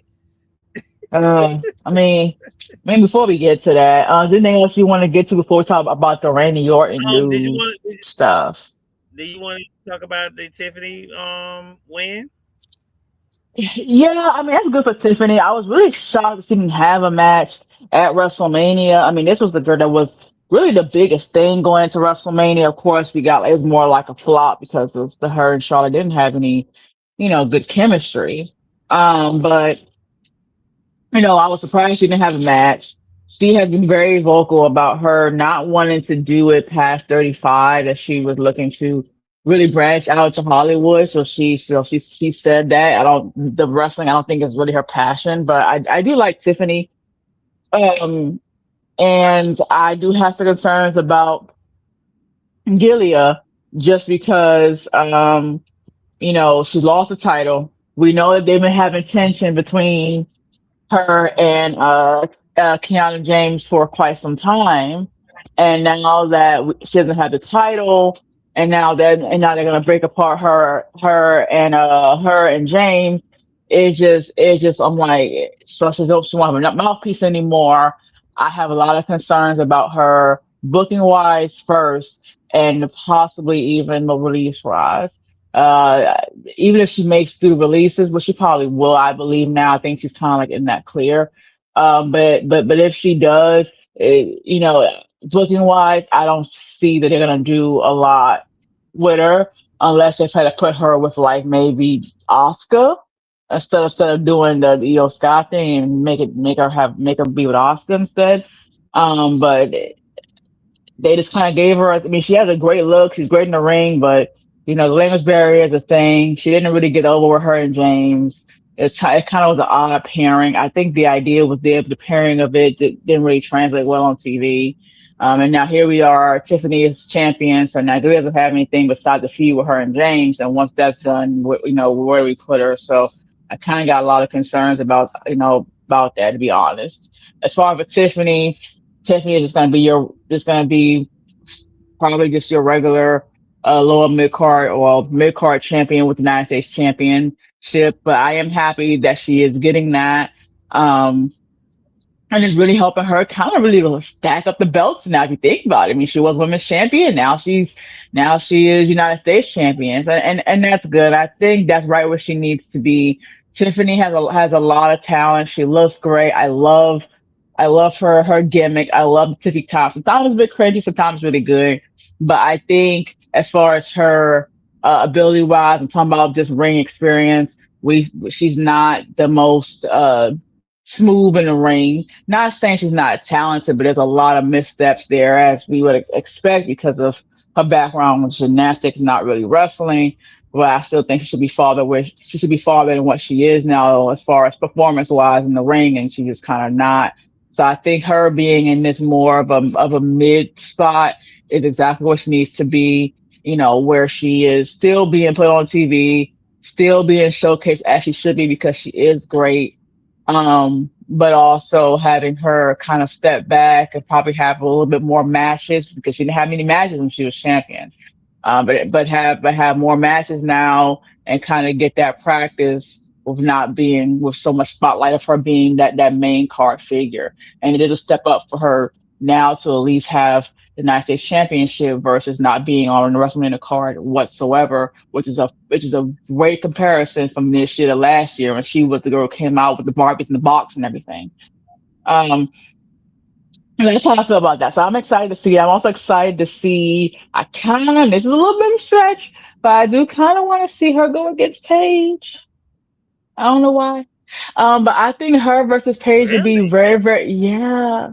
I just kind of like the whole pink versus black because you got her who was Barbie's and she's all pink, and you got Paige who is, this rocker chick. I want to see them, have a match. I think as far as how they wrestle will be kind of a good style of ring together, and also it would give Paige a chance to win a title that wasn't around when she was there, which is the United States Championship. So I think that would be good. Yeah, yeah. Because she, like I said, she did come out, and they did come out when she was doing her little interview. So yeah, we'll see. I was thinking more Nikki, but I didn't think about Paige. Maybe that's why they did it. Nah, I think We'll Paige. have to see where they go with it. Yeah, it Hmm. could be Paige. Like I said, I Hmm. think everyone who's the ladies that used to not be there, like the AJ Lees and the Uh-huh. To Nikki kind of go Bellas, through. are probably the people that like. Yeah, they want to go through some of these titles. Which hey, I wouldn't blame them. These are some of your legends. Let's get to some of the Randy Orton news. You said Randy Orton. Is Randy Orton's push over? Because we found out Mm-hmm. that Pat McAfee came out and said that he's done with WWE because the fans was not the recession of the fans of him coming on TV was not something that he was suspecting. And he said he's done, final boss. I know you know more about it, but I'm gonna just give my quick opinion. It wasn't Hmm. him. It was just the story they gave him. We was not suspecting a Pat McAfee. I mean, you could have.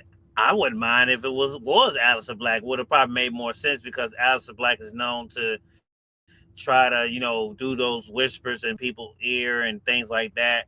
I wouldn't mind if it was that because I was like, okay, you know what? It makes sense. Let's see where it's gonna go. I think they could have probably did it. I don't know why they didn't. They did away with it. I feel like it could have been better with that. But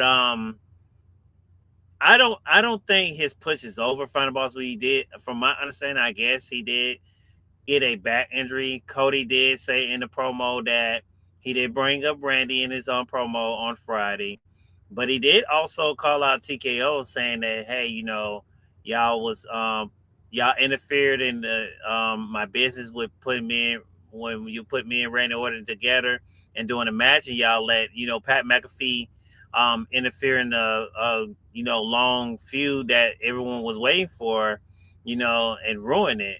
And he was like, "Hey, if you're not gonna let me do what I'm gonna do, just don't interfere. Just sit on your table or whatever, and do count your money." But he said, "If not, send your best." So I was like, "Oh, well, that's a hint to The Rock, maybe, or someone who knows." But I don't think his push is over front of boss. I think Cody did hit that. He did bring up Randy's, that feud. I think they might could continue. Hell, I wouldn't be surprised if Randy helps CM Punk here down the line win the title. Who knows? CM Punk or Randy might join forces later on down the line. But we'll have to see. Like I say, I'm not upset with Pat McAfee. I'm upset with the way they put him in the position of the booking. If you ask me, Final Boss. Yeah. I don't know As what y'all. far as for yes. Okay, I'll just make Hello? sure. Um, but Yeah, I hear you. I'm busy. But as far as for the Randy Orton stuff, we all kept saying during the WrestleMania match, looks like Randy's back is messed up. But we also heard him say before WrestleMania that he was sore and he was working through being, he didn't say injured, but he's working through being very sore.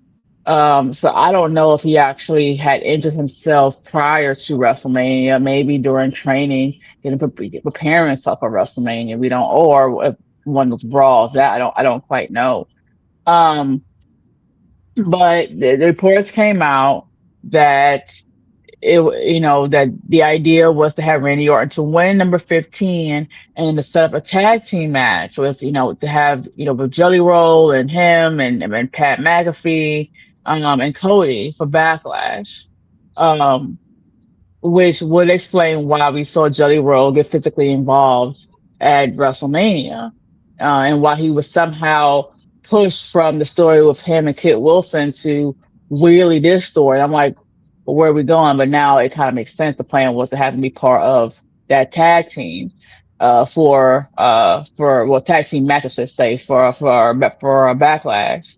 And we first heard Jelly Roll come out and say, hey, he feel like what him and Pat McAfee did served the purpose, or he thought he served the purpose. He came out there, did what he did, which is to give a great elbow drop on the announce table, and then he was done.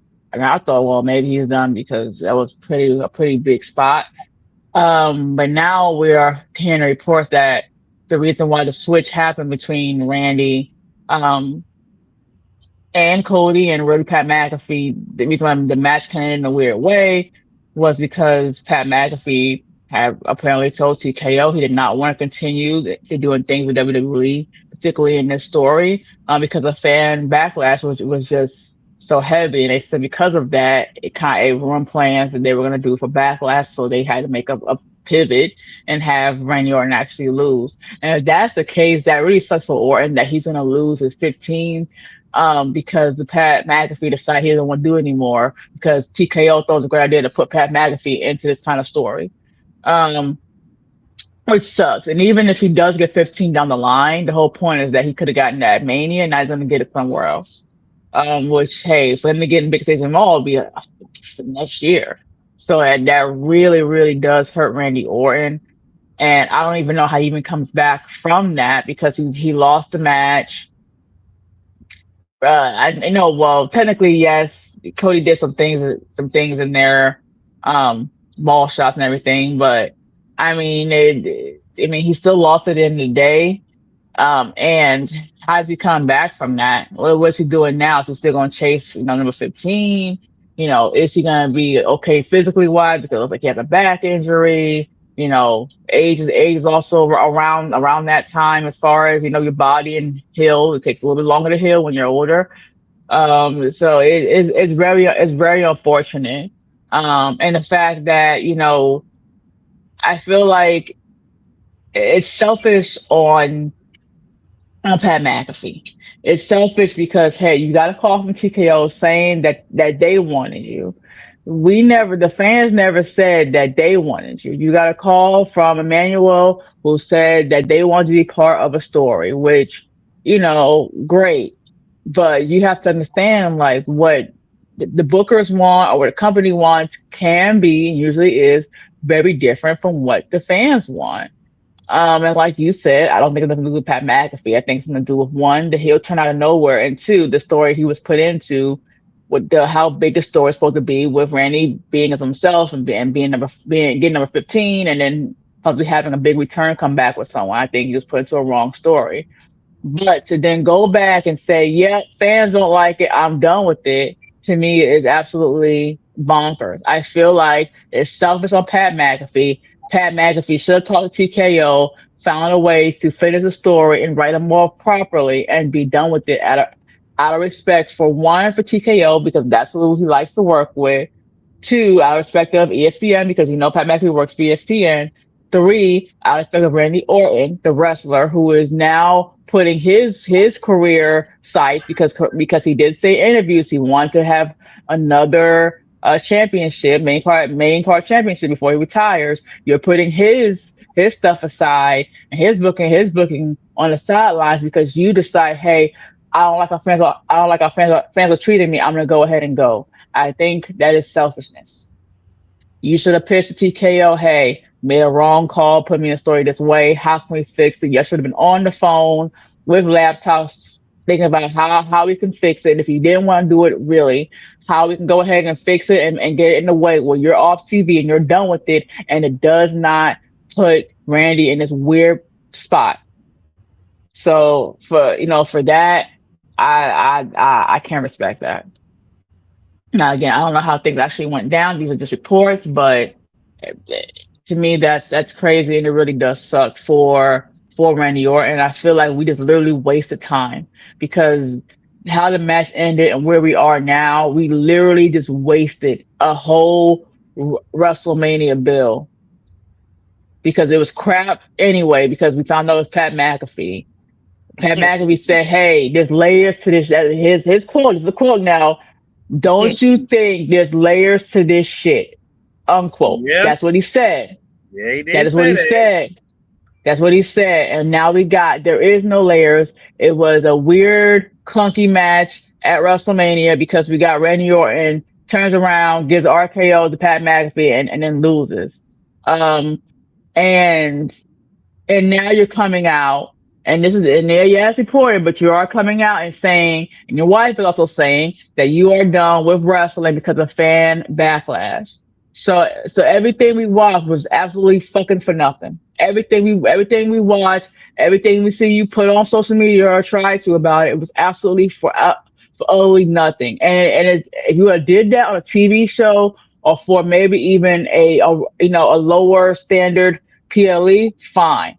For a backlash, fine. For a fast lane, maybe fine. When you're looking at doing that for the biggest show of them all, which is WrestleMania, and you're doing it against a legend in the making, a big star who was on limited time based on what his body can do with his age and how long he wants to go ahead and do it. I mean, he looks great, but we don't know how great he is, physically, because injuries and things like that. And you're doing this, and it's absolutely garbage. Like it's absolutely garbage. We have wasted weeks of build. We could have been doing it with somebody else in the right way. I think he stabbed TKO in the back. I'll never talk to that man ever again. If I was Emmanuel, because you literally stabbed that man in the back. This guy said, "Hey, we see you as a star," which is poor onlooking by Emmanuel from the get go. But regardless, look at you as a star. We bring you out. We're here to prove the fans wrong. Where you're still a star, and we're still gonna go forward with it because I think we can do something with it. And what do I get if I'm Emmanuel? Well, fans are like, I'm done. Find somebody else. I'm done. To me, it's just disgusting. And if that now, if it didn't go that way, great. But if it did go that way, and you say you're done, please just stay away and do what you do, and over there in ESPN. Please. Yeah, You could. that could be true. Let's move to our next topic. Before we get to some more SmackDown. Zelina was I know it was a viral video. She was on Twitch, Hmm. live, and she said she found out, um, online that she was released. She was frustrated with Sean Rossap. Everyone knows Sean Rossap from Fightful Select. Um, Said that she was frustrated that the news came out for him before she found out. But and Hmm. Sean, I mean, hey, shouts out to him. I do agree with what he said. He said when he found out, he wait. He said he waited, but he said if he didn't do it, somebody else was going to do it, which is true because he's a reporter.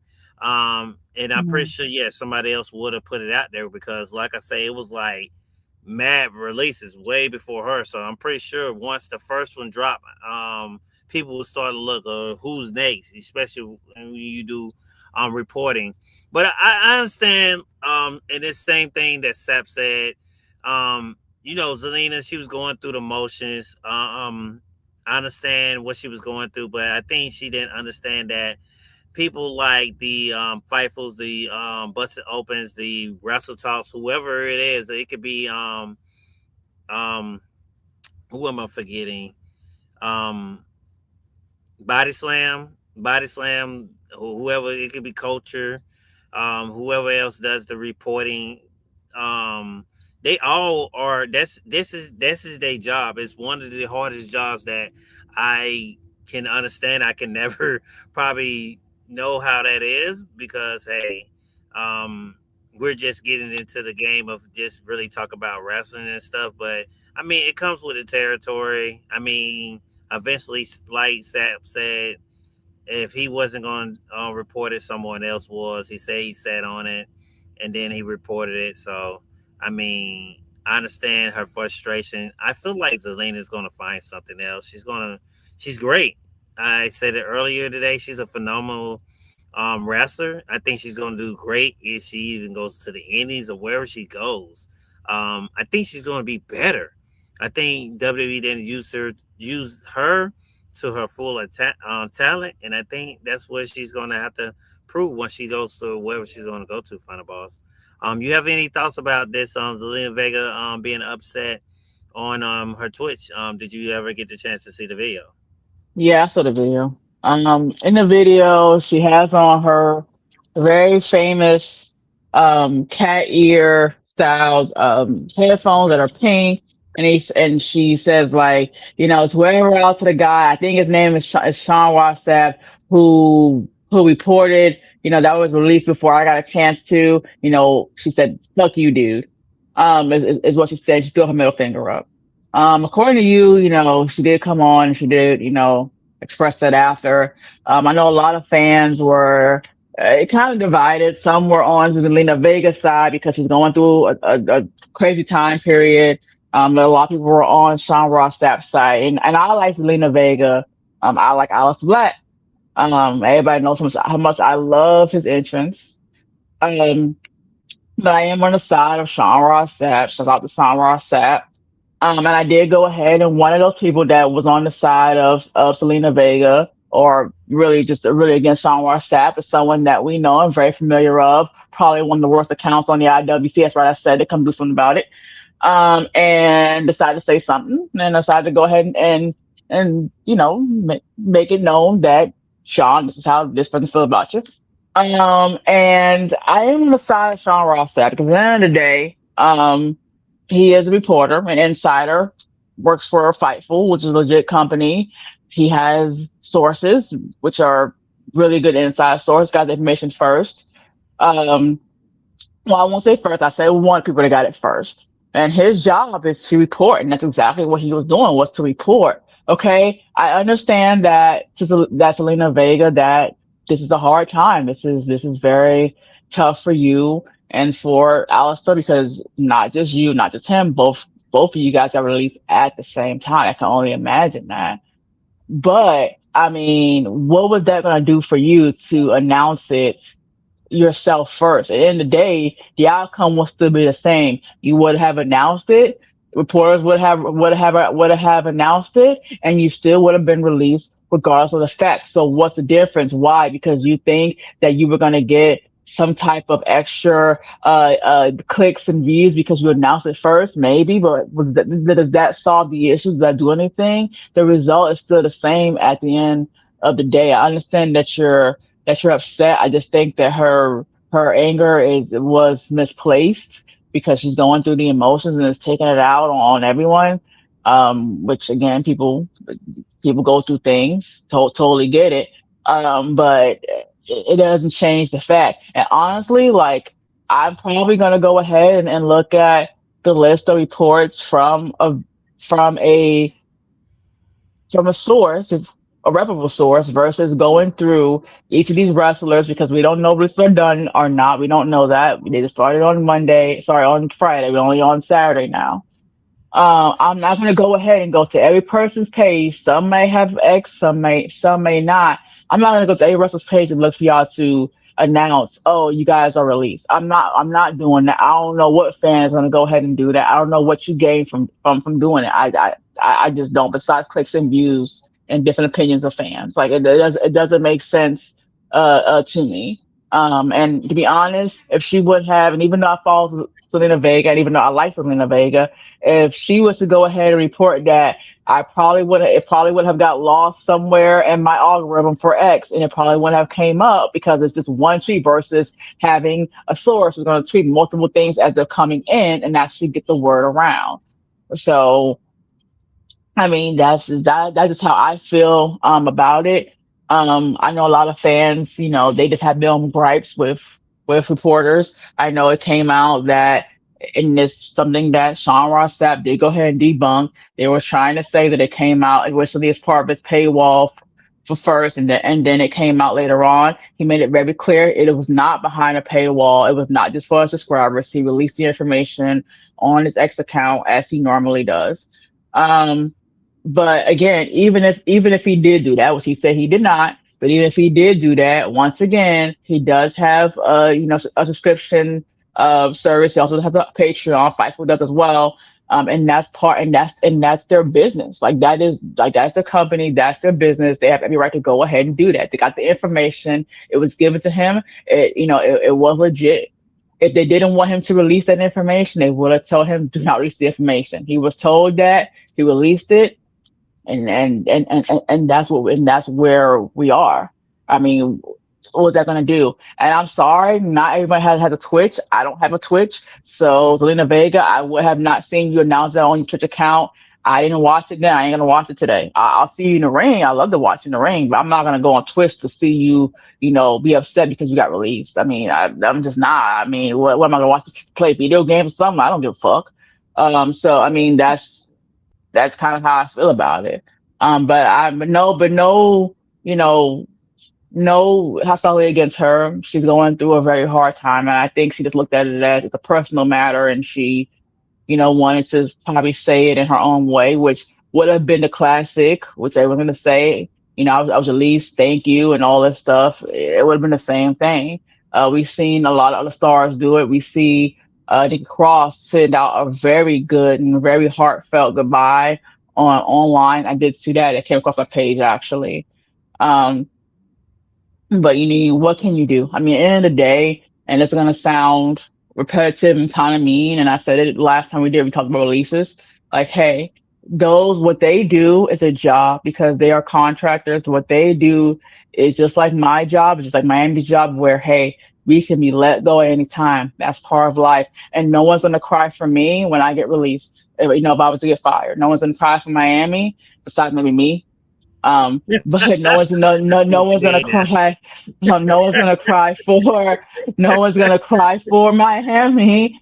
If he was to get fired, which he has before, like a few times. yeah, So, good um, times.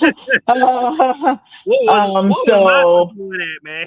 What my support hey, yeah, so I mean, but that's reality though, right?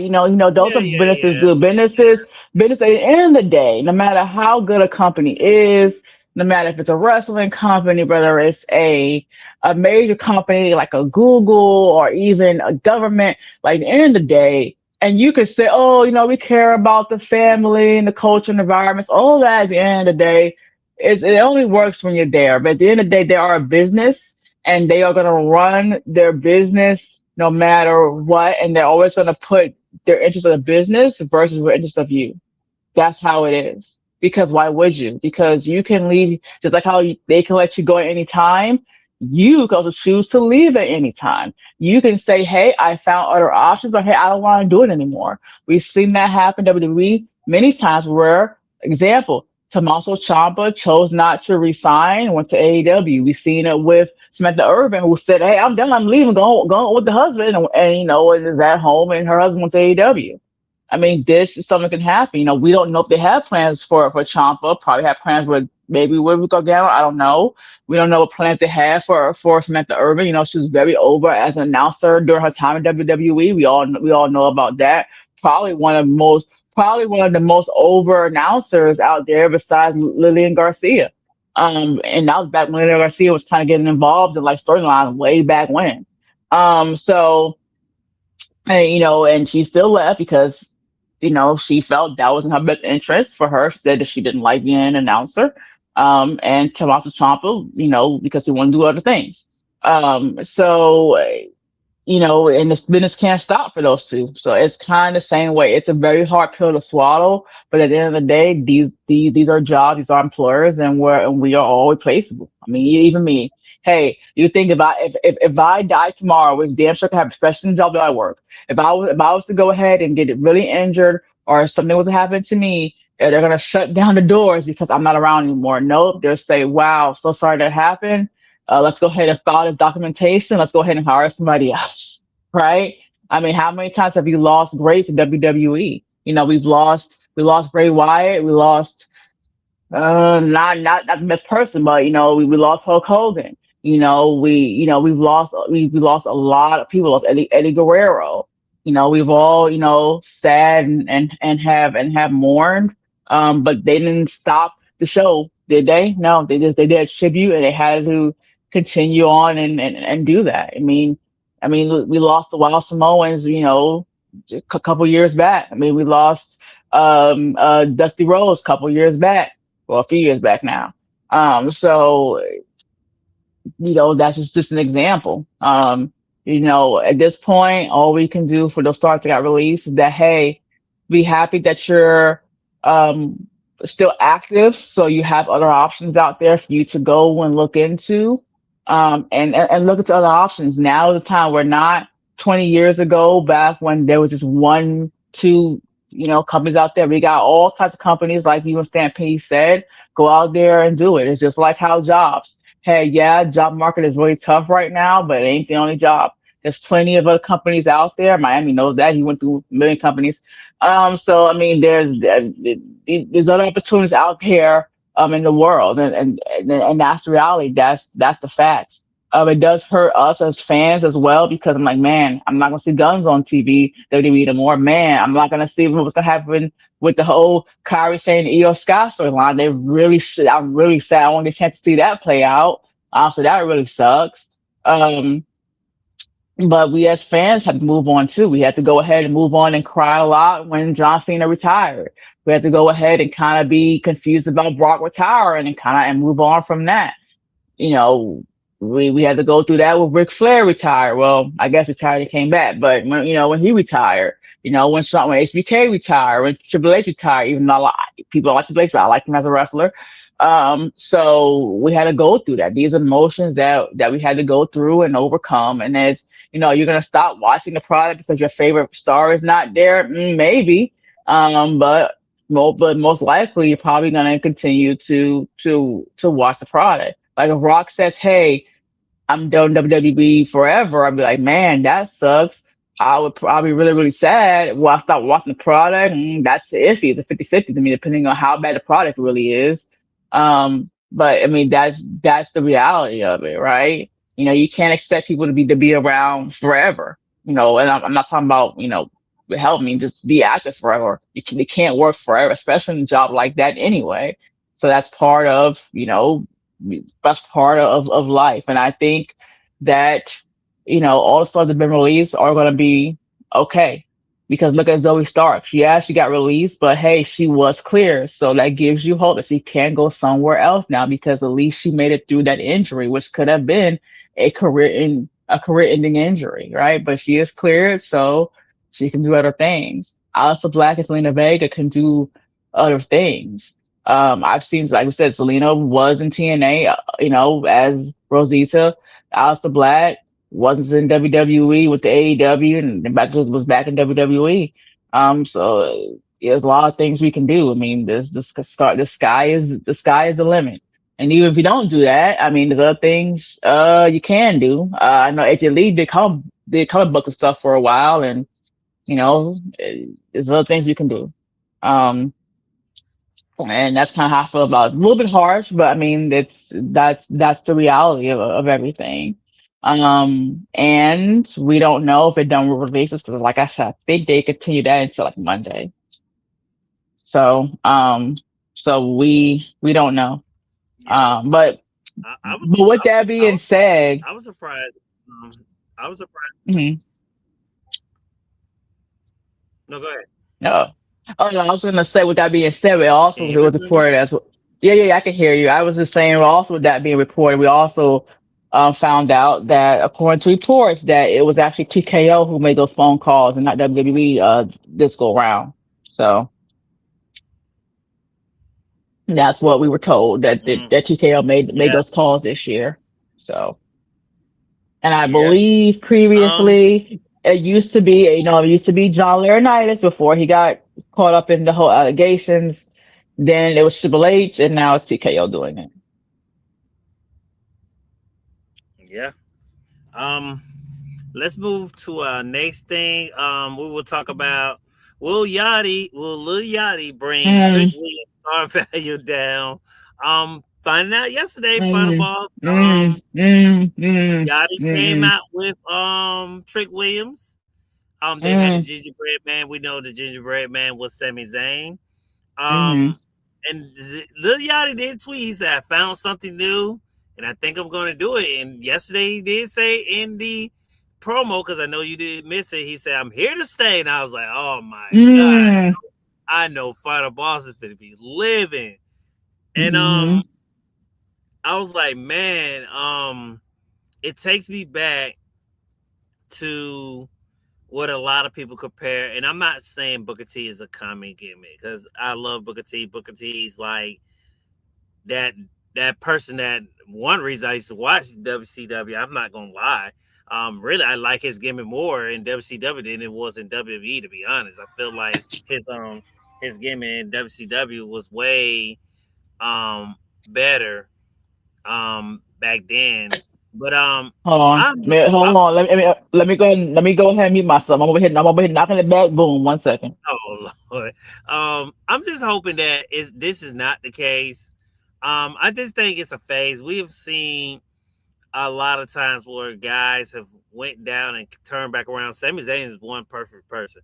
I remember Sammy before he got with the bloodline. My God, I mean, his value was nothing. Now look at him now. Even though now the crowd is still booing him because Final Boss said she did not know that Carmelo people was going to take to Carmelo Hayes like that, but I was like, man, I guess so. Because it seems like they're going to have to sooner or later.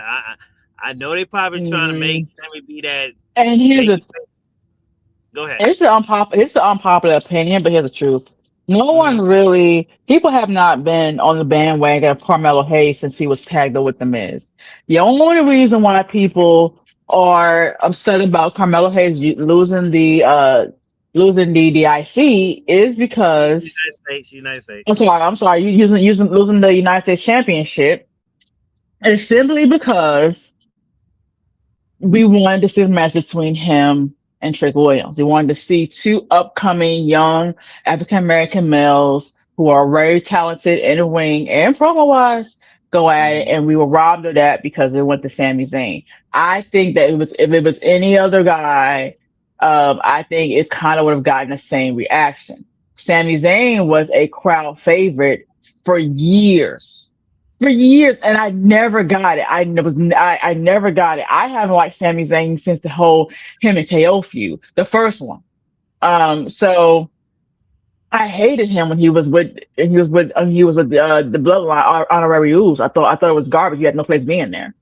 But people loved Sami Zayn. They loved his character. They loved him being the underdog. They loved him coming out with that little, with his little dance and his song and his little Congo style hat or golfing hat, if you want to call it that, or taxi cab hat, or Pop's hat, or OG hat. Not That, Pops. Now. yeah. Tam. They call them Tams. But but I don't think PKO and even I would have thinking that they would have gotten that negative reaction as bad as what he did. Would have never thought, especially over someone like Carmelo Hayes, who hasn't been really in the main card picture since he's been on the main roster. Which I think was shocking, and I think it really shocked TKO. I know it did, and I know it pretty shocked Sammy, who's been a fan favorite for over a decade. Um, but I just think he was wanting to see Carmelo Hayes versus Trick Williams. I don't think if that was true, I damn sure don't think no one wants to see Carmelo Hayes be world champion, right? I mean, honestly, a champion, I should say, a WWE champion. I don't think people want to see that. I think people just wanted to see him have that really good match with Trick Williams. But unfortunately, it's kind of like a bad place right now for Sami Zayn.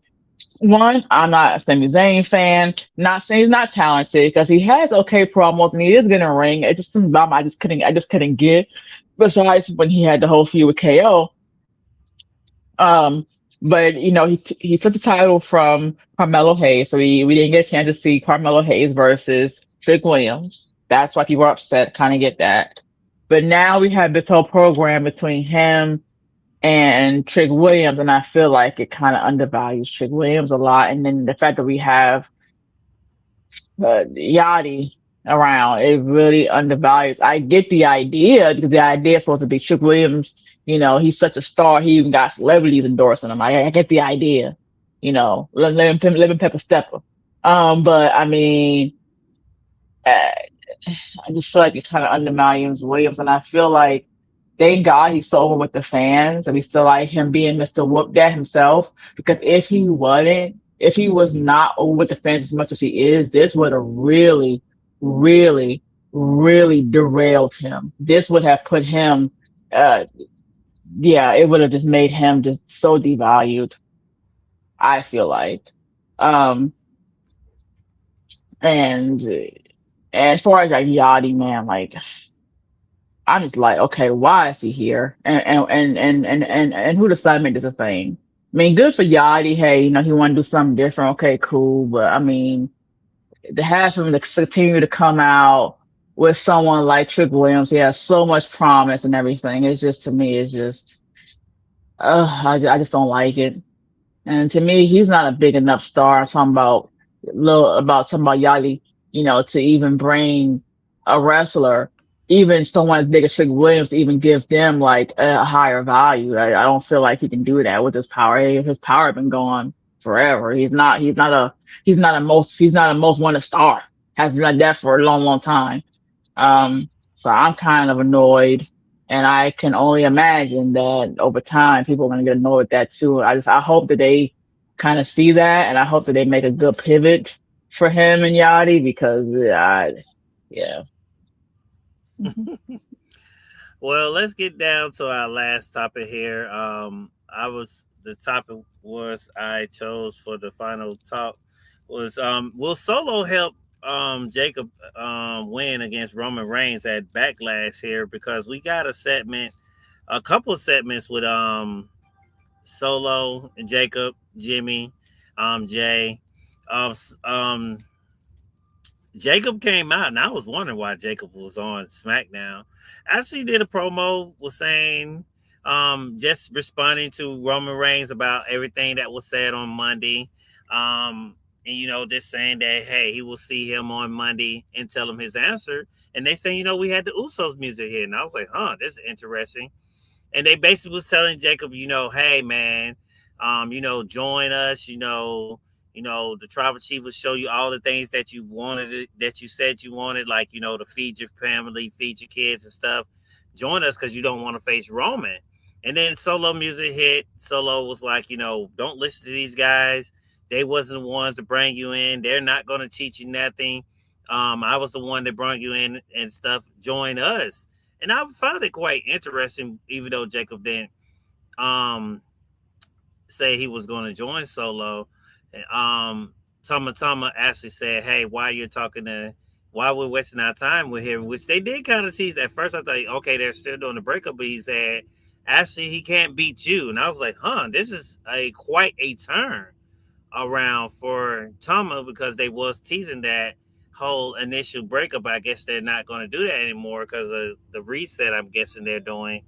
And it set up the match between him and Jacob later on the night at on SmackDown. And I just felt like maybe they was gonna. It seems like they're teasing that Solo and the Tongas are still gonna be involved with Roman Reigns story. Remember last time we was thinking that, and they moved away from it. Seems Well, like I have an idea. I don't know if it's okay, gonna work, but I have an idea.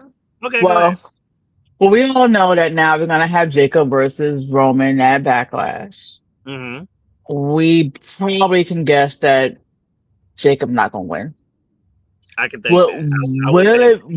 Will it be a not clean win? Don't know. Probably not. But I remember what Roman said on Monday. Hey, if you can't beat me, you're gonna have to deal with you acknowledging me. Well, Mm-hmm. I believe that Jacob is gonna win. Not quite sure yet if it's gonna be a clean win or not. I don't think it is. Sorry, clean lose or not. Um, and that Jacob acknowledges Roman, and he goes over to the bloodline, and then we had the Usos with Jacob, and of course Roman Reigns, all on the Mm-hmm. side of the bloodline, and then we have the bloodline versus bloodline again. Where we have who we have left. We have the NFT and Solo versus which is I guess Blood 2.0 theory again. This time we Mm-hmm. have Jacob on the side with Roman Reigns because he acknowledged them. Because after he lost, you have the Usos telling him, you should listen to us, listen to Roman. You Mm-hmm. could have been over here with us. We could have gave you everything. And we're kind of playing that. So I kind of like that idea because really Jacob has kind of been that loner because remember, he turned on Mm-hmm. Solo. We kind of had that back and forth forever, and he's been really by himself. Mm-hmm. And everybody's kind of been kind of in groups. So this is a way to get him back into a group, use him a different way. And I kind of like that idea. Mhm. Yeah, I think so too. I think I'm not gonna lie, Final Boss. I had a book a little different. Cause Really? yes, I had because the reason from what I'm understanding, because Jacob is supposed to be so untamed and not controlled that even though Roman doesn't Roman beats him, he still is not gonna Mm-hmm. acknowledge him. He's gonna refuse to do it. And maybe Mm. he goes back to Solo, but he becomes the leader of Solo and damn group, and that's how you get the Oh dynamic. my I was just God. thinking that That maybe. group? I mean, maybe it's weird because I was wondering why did they put Jacob back on SmackDown? Solo and them is going to have to be still involved because they've teased that even though Solo is still trying to get Roy's Keys to be in the group too, which I'm really finding that interesting because you already got Jason Matella. That's supposed to be. Hey, I would think I that's don't for think Hangman. he's joining that. I don't think Royce Well, Key's gonna be. I know that, but I'm just saying like we know that, but it's because I know that I'm like you are, but they were still teasing that too, and I think they're just setting that up for Royce Keys. I guess he's going to be like this baby face where he's going to be taking on the MFT. But I'm thinking that the MFT is going to stay on SmackDown because of that too. But they might play back and forth with this whole Roman thing, even though whatever happens with Jacob is going to happen. I think they're going to go back and forth, and we'll probably maybe get some stuff set up for them maybe later on down the line. I don't know. I'm very interested in if Roman beats him, where do we go next? What's the next chapter from here? How do we make this still be interesting to build those layers like we used to do back in the day? Will this help Jacob become elevated? I really want Roman to this time not just more than just. I mean, he made Jay a star. I mean, look, the Yeet was over. I don't care what no one said. Yeet was over. It was more over than Cody Rhodes. You know, he. I mean, Jay was probably one of the Mm, biggest baby faces at that time. It's just they killed them by doing that 51 day reign of with his title, which I mean, God, why did they do that? Um, it's just I do say that for him, but it's just Solo hasn't been over since he joined the Bloodline when he first joined. I feel so bad for him. It seems like he does well. It seems like he can get a character over. He does great work to me. Maybe it's just me. I'm starting to like him more and more now. I'm starting to gravitate to him more. It just seems like he's falling down the card because now Jacob's here. It seems like ever since Jacob came back, it seems like they don't care about Solo. They care about Jacob now. And that's I'm a little worried about that, final boss. That's just my only worry in going into this. But going into this story, I'm just hoping that this builds not just one person, a couple people. I don't care if it is the bloodline. Just let's build them to be the next guy, so this won't have to fall on a Roman or Rock. We won't have to worry about when is the Rock gonna come? When is Roman gonna come? Roman wasn't not there, and the story still was smooth. It's still built, and it still has me interested on what could happen Monday. And I think that's what they need to start doing if they want to continue on doing this. So we won't have to be worried about if Roman leaves, the story will fall flat because that's what happened last time. That's just my final thoughts, final boss. Do you got any um for the people that are here with us? um, yeah, I don't feel like Solo has been a big deal since we initially had the Bloodline 2.0 versus Roman Reigns. I feel like once Roman Reigns was kind of done with that story, I feel like Solo has taken the biggest dip since that. I think what's even the more biggest dip will be really the Tongas. We were all excited to see all the Tongas come, including Jason Mateo, as they were debuting really one by one. And we didn't know who was coming. They all looked great. And now I'm seeing things on the timeline saying, hey, y'all released a lot of fans saying, hey, they released the whole Y6, but you guys still have these guys running around. Because they're placed so down the card and they're just so not believable to be main star guys. Um, yeah, I feel like Solo's definitely taken that deep. But even when Solo was at his high point, and I thought, and I was a fan. I remember a lot of people just couldn't believe and didn't wasn't really a fan of Solo like that, even when he was at his highest point. Remember we had Solo versus Rock a few years ago to get did that. I mean, Solo versus John Cena a few years ago, and did nothing actually form, which isn't uncommon because we had him versus Theory in different form, and him and Logan Paul teamed up and did nothing for Logan Paul either. But this is a guy who has been around Roman Reigns, who has been put in the main part of the story and still doesn't have that oomph to him.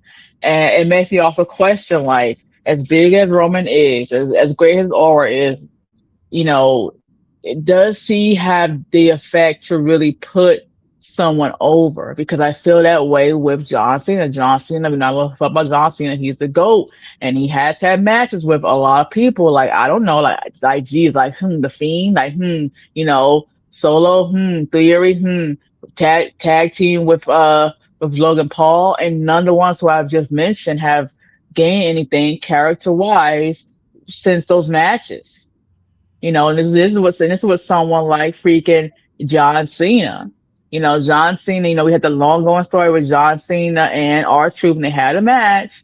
And of course, R-Truth is an older guy and but they're doing things for him character wise. No.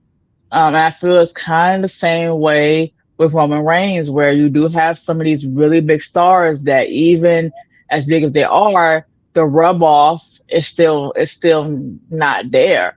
And you can say, oh, the Usos. Well, no, because the Usos were pretty big over since they became the penitentiary. They had the same momentum, the same power action, in my opinion, since the penitentiary days. I think if they would have had the Yeats and not even do and never had the whole bloodline story for them, they would still have that same reaction because that was the reaction they had when they again, were the penitentiary. Which was actually my favorite Usos. That's when I've actually got a chance to see them up live and close. So I feel like Roman's one of them guys where, hey, I don't think his rub will make you a bigger star for a reason. And I think it's probably because Roman is still there and he's still active. But right now, I don't feel like he's one of them touch, hey, I can touch you and you're going to magically like get the goal. Because we haven't seen it. We haven't seen it that much with Solo. Even though Solo's put in a high position, fans weren't really catching on to him. Some were. I was one of them. Most didn't. We didn't really see that so much with Jimmy and Jay. I feel like they were already the stars that they were way before Roman. Again, penitentiary. I didn't feel the same way even when with Jacob and the Tongas and stuff, and even with them feuding. And we had Mateo also debut as well. None of those guys are any bigger star than what they were coming in, and that's with them working with Roman Reigns. So so what do we do? I hear a lot of fans are like saying it's not the same for the bloodline because we're doing it again in 2026. We didn't get a good ending to this bloodline story, which we didn't. But they said also feels empty because we don't have Paul Heyman in there in the mix just yet. And then the ending of the last bloodline story, it wasn't great, so a lot of people are not feeling the story anymore. But I understand why it's needed, because Roman Reigns, yeah, he's saying he's gonna be full time this summer, but he didn't say him being full time for longer. He said summer, so we know there's a time frame. I think after that he goes back to being part time because one, we know about his health condition. Two, we know his age, and three, we know he said he never wants to be known as a full time dad. I mean, as a part time dad, and that part is real. Guy has 5 kids and a beautiful wife. So I mean, we need someone around Roman to help carry the story when Roman is away, being part time and doing his personal things. That's what we have to do. We can't have Roman just be by himself, unfortunately, because until he is 100% full time, really have that full time, full span run.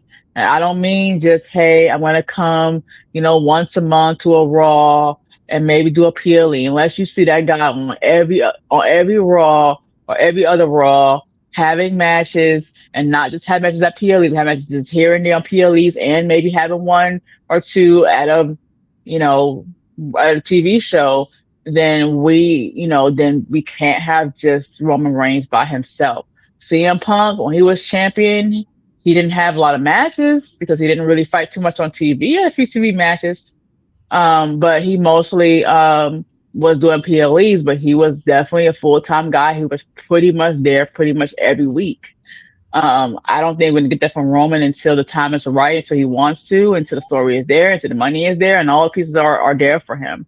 Until then, sadly for Roman Reigns fans who want to see him just do his own thing, you're gonna have to accept him, being with part of a team and having that team carry it when he's not available on certain dates, or Well, else you don't have that, or else you don't have that title reign.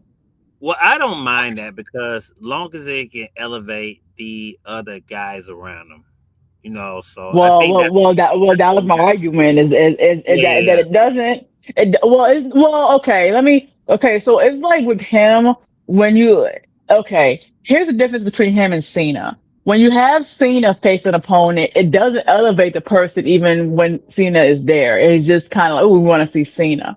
When Roman is there and he's around other people, it makes them exciting because Roman's there, but Roman is so big, he really kind of overshadows them. So when they go away from Roman and do other things, that star power doesn't carry over, right? Because we all love well, the bloodline. We all love the uh-huh, bloodline. But when okay, Roman lost the title and he went mhm, away, yes, initially we were excited because what was the whole plot? We had Solo turning on Roman Reigns because we knew Roman was going to come back, which he did, SummerSlam, and we were mhm. excited to see that. But once we were done with that story, it did not make Solo or any of the bloodline bigger stars than what they already were. They were right back to really the standard that they were before they were with Roman.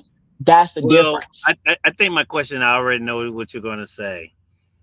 When The Rock came back, when the whole thing with the tree, him, Cody, and Seth was around, he went back in the back, said what he said to Triple H. They did the walk that you love so much when it was The Rock, Paul Heyman, and Roman Reigns, me, you, and Greg, on walking away.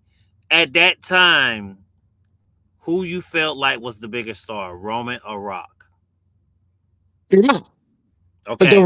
But the Rock has that same thing. You want Okay. an I was example? going to ask you. Okay. Remember when the Rock I was came going. back? Mm-hmm. Yep, when the Rock came back and he did what? He came back for the Royal Rumble and did what? He raised someone's hand, and who hand was that? Roman Reigns' hand. He Yes. still was booed. Hell, It even he was. was booed. Hold on, they both were booed. But the whole point is that even by Rock holding his hand, which is really the Rock's endorsement of his cousin, he Mm-hmm. did not be more over because of The Rock. He didn't get more over until we found out, coincidentally, years later when he got this whole new rebrand for the tribal chief. Mm-hmm. Yeah, So I do agree with that. yeah, because he got the whole, he got a rebrand. I think they would did Big Dog and Paul Heyman would have been the same crap. I think the rebrand is really what made him the star that he is. But Rock has the same type of thing where Mm-hmm. the Rock is so big he can overshadow you, and you are big like when he's next to you. But once he leaves and once you do other things, it doesn't put you in a bigger spot. Now that Rock is gone, do you really feel like Roman's even bigger than what he was? No, I still feel like he's the same big star that he was before the Rock came. Well, Do I feel I? like he's a little. It's got better I don't feel.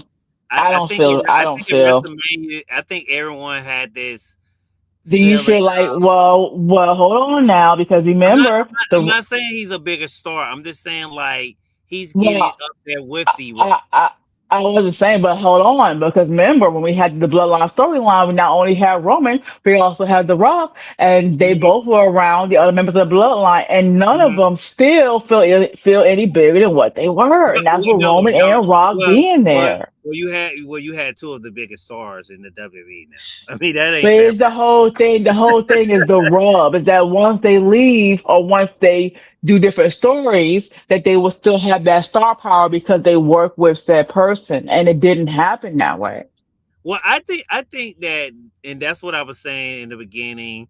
Before we get out of here, is I think that's what WWE needs to, if they're going to do this story, because I know everyone's going to say, "Well, this reminds us of when Jay But and Roman had this story." I think that's what they got to focus on when, because I mean, we don't know when The Rock is coming it's back. When I he think does come back, where it's does he just fit in? Where he's going it's to plug in at?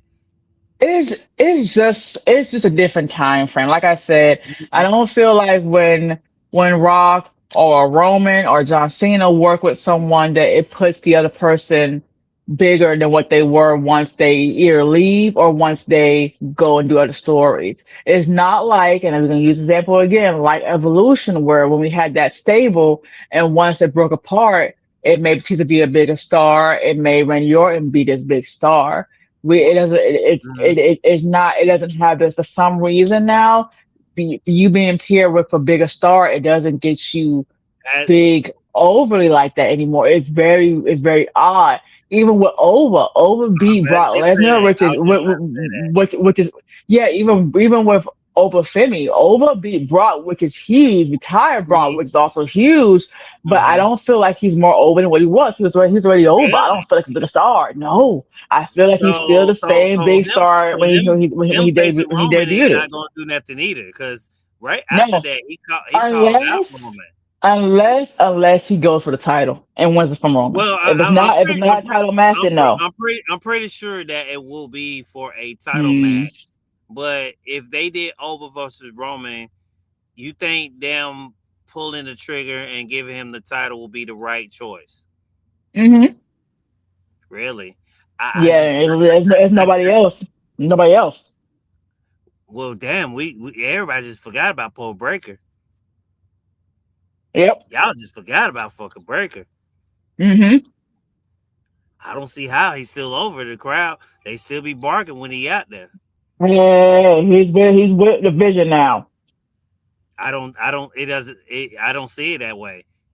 And Mm. you see what Paul Heyman say? He's the leader. I was like, yeah, I've been telling y'all that since day one because you see, Paul is back around the vision when he came back. I knew that. I was like, yeah, Breaker's the bigger star. And no offense to Logan Paul, he's a great athlete. He does great things in the ring, but I mean, Breaker's the guy. Mm-hmm. And I think if they did, and if they let's say that they did over and he took the title off of Roman, would it damage over if Breaker be over? That's a good question. Mm. Because Mm. you know why I said that, because you know who Oba and Breaker and these I would say Trick, and I will even put Javon in there. You know who they remind me of? And it's been so long since we had it, and I'm kind of glad we got these young guys like this. They remind me of those Triple H's and those Stone Colds and those Young Mm. Rocks and Undertaker and Shawn Michaels. Back then, the title used to float around like no tomorrow. It's to float around like no tomorrow. So there's times where I feel like we're back to that. We now have the guys that we've been asking for, and they're young. We have the Tricks, we have the Ovas, and we have the Javon Evans and the Breaker. I mean, I know a lot of people are still kind of a little bit high on Dunn, but I think Dunn fell down. I think so many new guys have passed Dunn. Unless Dunn just gets away from everyone and goes by himself and have a crazy turnaround, that's the only way I can see him like getting back into the conversation. But he's not in the conversation right now. He's having an off season, per se. But I just feel like we have guys now. I felt bad for Solo when he lost last night, because I was like, man, Mhm. they're really not on Solo like he is, and he's doing everything he can, and it's not getting over. You know what I think it is? Since Solo debuted, he has not yet not been in a he's been with a group. I think he, in no pun intended, he needs to go by himself for a while. Jacob did it, and now he's back with a group. I think Solo, even if it's for a few months, just give him a test run by himself and just see how he does. And if you want to do what you did with Jacob, because I'm pretty sure they're probably going to put Jacob back into a group, do that. I think that's what they need to do with Solo, because he needs something refreshed and renewed too. So we'll see, final boss. Final thoughts on SmackDown. I said I gave it a D. It was okay. They need to shorten up the time. I see they was trying. I can't give them that. I think it's just the product's too long. I do like the new storylines they have, the new things that we got going on. We have new champions on SmackDown. We have a new champion on SmackDown. Brie Bella and Paige was on SmackDown, and they actually had a match. So, shouts out to them. So, we'll have to see what's next for SmackDown. Hopefully it gets a little better. I think they need to just shorten up to 2 hours, final balls. But other than that, hopefully we don't get no more releases. But we'll have to see into Monday if we do. Who knows? We might do two DW radios again next week. Who knows? Other than that, catch CJ tomorrow. Slam tomorrow. Slam comes on at 4 o'clock p.m. Eastern Standard Time. Then CJ comes on at 6 o'clock p.m. Eastern Standard Time. Slam will be doing his weekly Sunday. I guess his wrestling commentary. Then you have CJ. He will be doing his scoops. Monday you can catch CJ. Well, first you can catch Greg, the rundown. He will be running down the card and give you his thoughts about what he thinks will happen on that Monday Night Raw. And then later on at the nightcap for us, no pun intended, will be WWE recaps. And on Tuesday, Inside the NFL Mind of Miami comes back. I am back. I miss probably almost 2 weeks, but I've been so busy. But I'll be back. I have a lot to talk about. We might do 3 hours, guys, because we're going to go over what I thought about the draft. Camp will be starting. I see some new lines, bets that I will be discussing with you guys that you must take. Tuesday will be a show you will not want to miss because we have a lot to talk about. So catch me Tuesday, 6 p.m. Eastern Standard Time. And then you can catch CJ late at night that time. Wednesday, there's those shows. Thursday, me and CJ go on. I go on first with Inside the Mind of Miami, and CJ comes on late night with TNA, and then we're back to Friday where CJ does his um, recap. And I guess I'm thinking Slam will have a show earlier that Friday. We will start off the month of May with those two shows. Other than that, and you can catch us here next Saturday 6 o'clock p.m. Eastern Standard Time. Unless something else breaks out, we'll come on earlier throughout the week. It all depends on Final Boss because she loves DW Radio for some reason. Hmm. But if you want to catch us and you want to know when we go live, please give me a follow on X. That's Miami the Great 305 on X. Please give my co-host a follow. That's Final Boss Baby CFO. That's two B's, one Y. CFO on X.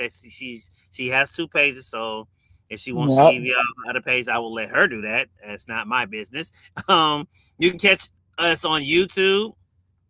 We have plenty of shorts, a lot of lives, guys. So please, if you want to go back and rewatch any of the sports I've been talking about, any of the stuff we've been talking about on DW Radio, you can go back on there and catch that. That's Talking Up Podcast on YouTube. So you can go over there and check out that. We have a lot of stuff on that. Please follow us on Twitch. We're on Twitch now. That's DW Radio. The radio that's not on the radio, that is on Twitch.